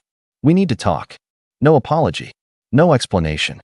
Just a demand, as if I owed her time, or attention, or access. I didn't reply, not out of spite, but because I genuinely didn't know what I'd say that wouldn't come out as a scream. I needed space. Distance. But even as I set my phone down and tried to close my eyes, more messages rolled in. One from Mom, one from Dad, even a vague one from my cousin Dylan, who never texts unless it's a birthday or a group photo. All of them danced around the same tone. Vague concern, mild panic, not a single ounce of ownership. Hey, sweetie, Laura said you left early. Everything okay? Can you call me when you get a sec? Not sure what's going on, but I think Jason's phone got hacked. Kyle, just call her. It's Christmas. It was never about me. Never about what I felt. Just patch it up, fix the optics, pretend everything's okay. That had been my role since I was 16, the peacemaker, the fixer, the one who understood why everyone else got to be cruel. At 6:41 a.m., the first real voicemail came in. It was Jason. Kyle, man. Look, that text, it wasn't meant for you. It was a joke, okay? Just between Laura and me. You know we love you, come on. And I don't know what's going on with the bills, but the gas company says the auto pay didn't go through, and Laura's mom is here and the kids are cold. Man. Just can you call me back? I didn't. I sat there and listened again. You know we love you. That's what people say when they love the benefits, not the person. Still, I didn't feel triumphant. Not yet. It wasn't satisfying, not really. It felt like standing on the edge of something, not a cliff, but a choice. I could walk back into the cycle, play nice, accept the half apologies and watered down lies. Or I could burn the script and finally stop pretending. I went with the latter. I took a deep breath, brewed some coffee, and opened a spreadsheet. It was time to document just how much I'd contributed. Not out of pettiness, out of clarity. I needed to see it all laid out. The mortgage co-signing, the utilities, the groceries, the Uber Eats gift cards when they just needed a little help this week. The emergency vet visit I covered when their dog got sick. The school supplies I bought for their oldest. The summer camp deposit I paid and never got a thank you for. By the time I was done, the total was just over $18,000 in the last 24 months. $18,000. Quietly paid, quietly justified. A slow bleed I hadn't even realized was happening because it always came with a "you're the only one who understands," or a "we'll pay you back once Jason's bonus hits," or a guilt-laced "it's just this once, we promise." That's when the real anger kicked in. Not the hot, screaming kind, the cold, clear kind. The kind that sharpens your thoughts into decisions. At 8:12 a.m., I finally texted Laura back. 3 words. Lose my number. No rage. No essay. Just the end of the leash. She replied instantly. Wait, what? Kyle, don't be dramatic. It was a misunderstanding. You know how Jason jokes. Then, a second later, you can't seriously be mad over this. It's Christmas. I almost laughed. That was the thing. I wasn't mad anymore. I was done. I didn't reply. Instead, I called the loan servicer. I explained the situation, asked for the cosigner release form. The woman on the line was kind, helpful, even empathetic. She told me that once I submitted proof that they had consistent income and made payments for a certain period, I could initiate the request to remove myself. It would be a process, but it was doable, and it was happening. By 10:30 a.m., I'd revoked every access point, streaming services, backup emails, joint accounts, even the DoorDash I stupidly left logged in on their devices. Then I logged into my email and forwarded them a spreadsheet. No note, no commentary, just raw numbers. Every dollar, every date, every receipt. I labeled the document, "Financial Dependency," for your records. And then I blocked them. All of them. Phone, email, socials, even my mom and dad, who I knew would eventually take Laura's side, like they always did when things got uncomfortable. I needed peace. I needed distance. And most of all, I needed to stop being the family's emotional and financial doormat. But I didn't stop there. Because what they still didn't know, what none of them remembered, Was that the home they lived in? The one Jason bragged about refinancing? It wasn't in his name. It wasn't in Laura's name either. It was in mine. I had quietly bought out the remainder of our parents' old mortgage 3 years ago after Dad lost his pension and panicked.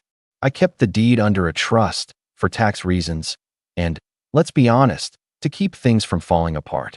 But Jason and Laura didn't care to read the fine print when they signed the paperwork.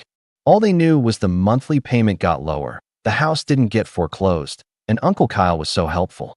Now I was done being helpful, and I was ready to remind them exactly whose roof they were standing under. But first, I was going to wait, just long enough for the consequences to settle, for the calls to go from frantic to desperate. I waited, not out of cruelty, but because I knew them. I knew their rhythms, their patterns, the way they spun chaos into pity and pity into leverage. I knew that if I acted too fast, it would be all about me being spiteful or holding a grudge. But if I gave it time, just enough for the heat to turn into desperation, for the missed payments to add up, for the family chatter to shift from confused to concerned, the truth would reveal itself. And when it did, no one could accuse me of acting on impulse. They'd see it for what it was: consequence. By December 27th, the first domino fell. I was on my couch, still off work for the holidays, halfway through a documentary I wasn't really watching, when a message came through. A friend of mine from high school, Ashley, had posted on her story a screen recording. My sister, live on Facebook. I turned the volume up. "We've just had such a rough Christmas," Laura was saying, sitting on their couch, fake crying in that way only people who practice in the mirror do. "The kids don't understand why the Wi-Fi is down. Jason's been on hold with the power company for 2 hours. It's a lot, you know? And family's supposed to be there when times are hard. But not everyone has that." In the comments, hearts, prayers, sympathy. I took a sip of my coffee. Not once did she mention my name. Not once did she admit to what they'd said or done. It was pure theater. All vibes, no accountability. And it was working. People were offering to send gift cards, Venmo donations. Someone even asked for their Amazon wish list. I didn't say anything, but I saved the clip. December 29th, Jason called me from an unknown number. I didn't answer. 5 minutes later, he left a voicemail. "Kyle, listen, I don't know what you're doing or what you think you're proving, but this is getting out of hand. The mortgage company called. They said they can't speak to me directly, that you're still the listed owner. I thought we signed everything over 3 years ago, man. You said it was handled." Pause. "You can't just ignore us. You're leaving your nieces in the dark in the middle of winter. Be an adult and call me back." The entitlement practically oozed from his voice. That's when I knew they didn't just assume I'd never pull the plug. They genuinely believed they were owed my silence, my money, and my name. That after everything, I was the one in the wrong for no longer funding their lives.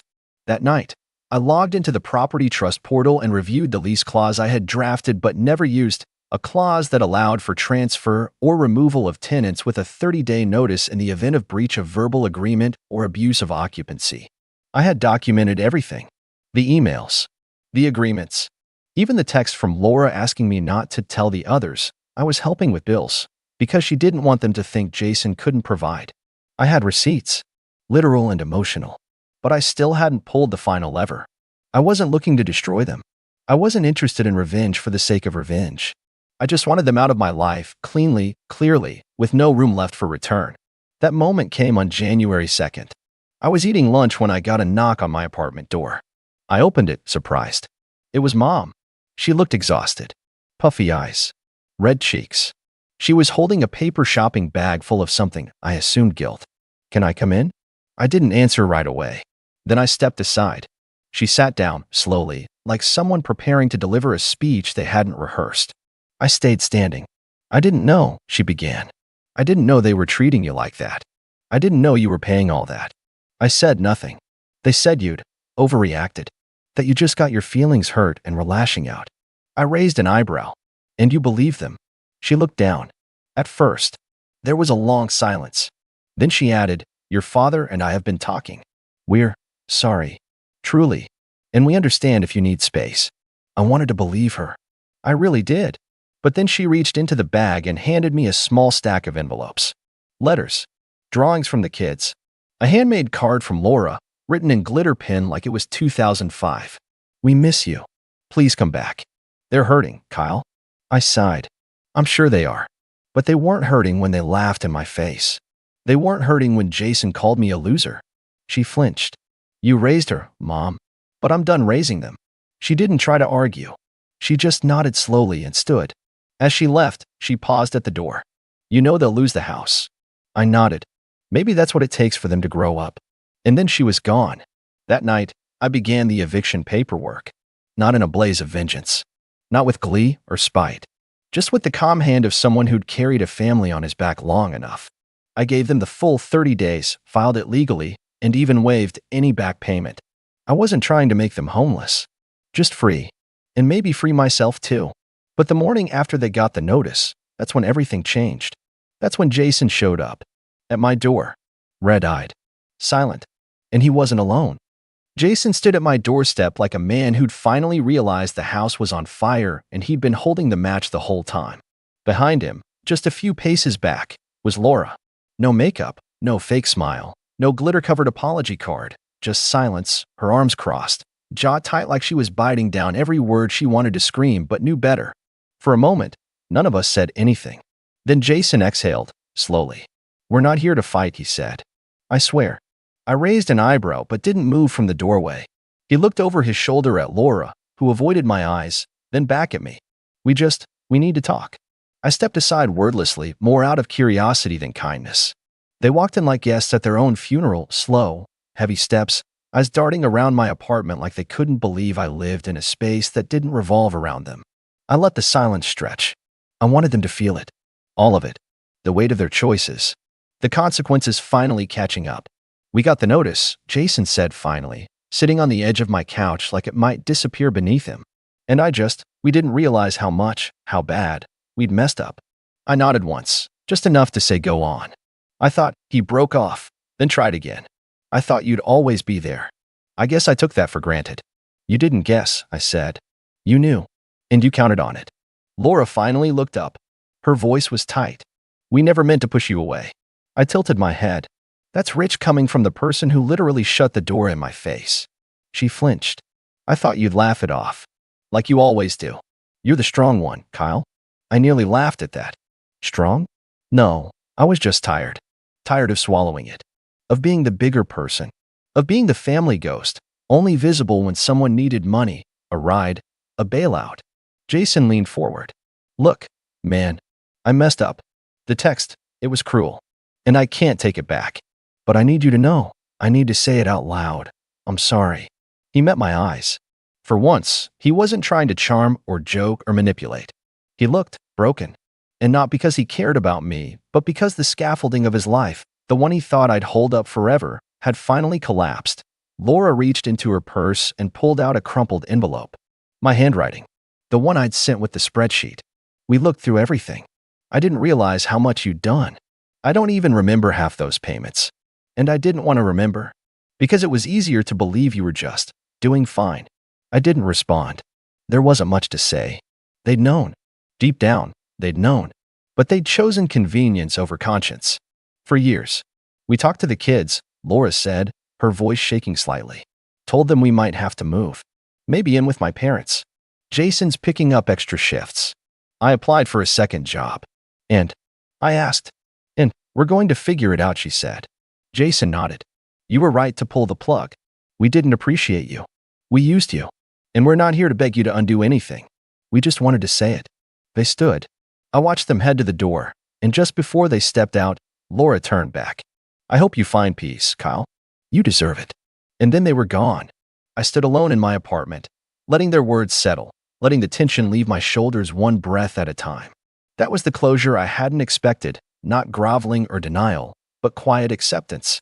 Maybe they really were going to change. Maybe they wouldn't. But for once, it didn't matter. Because their future wasn't my burden to carry anymore. The next 30 days passed without incident. No tantrums. No legal threats. No sudden emergencies to delay the inevitable. Jason emailed me once to confirm a date to move out, and I responded with the formal acknowledgement. That was it. On January 31st, I got a final confirmation from the property manager that the house was vacated, keys returned, and utilities fully transferred out of my name. I stared at the email for a long time. It felt surreal. 3 years of quiet sacrifice. 18 grand. Countless dinners endured, birthdays ignored, backhanded compliments, and silent humiliations. And now it was over. I didn't tell anyone. I didn't post about it. I didn't throw a party. I just closed my laptop, poured myself a drink, and let the stillness wash over me. That weekend, I took a short trip to the coast. Alone. No itinerary. No guilt. I walked along the sand, let the wind numb my face, and sat by the cliffs with a journal I hadn't touched in years. I wrote down one thing. You can stop trying to earn love that should have been freely given. That line hit harder than I expected. 3 months later, I got a card in the mail. No return address. Inside was a photo of my nieces holding a sign. Thank you, Uncle Kyle. We miss you. There was a note in Laura's handwriting beneath it. We're okay.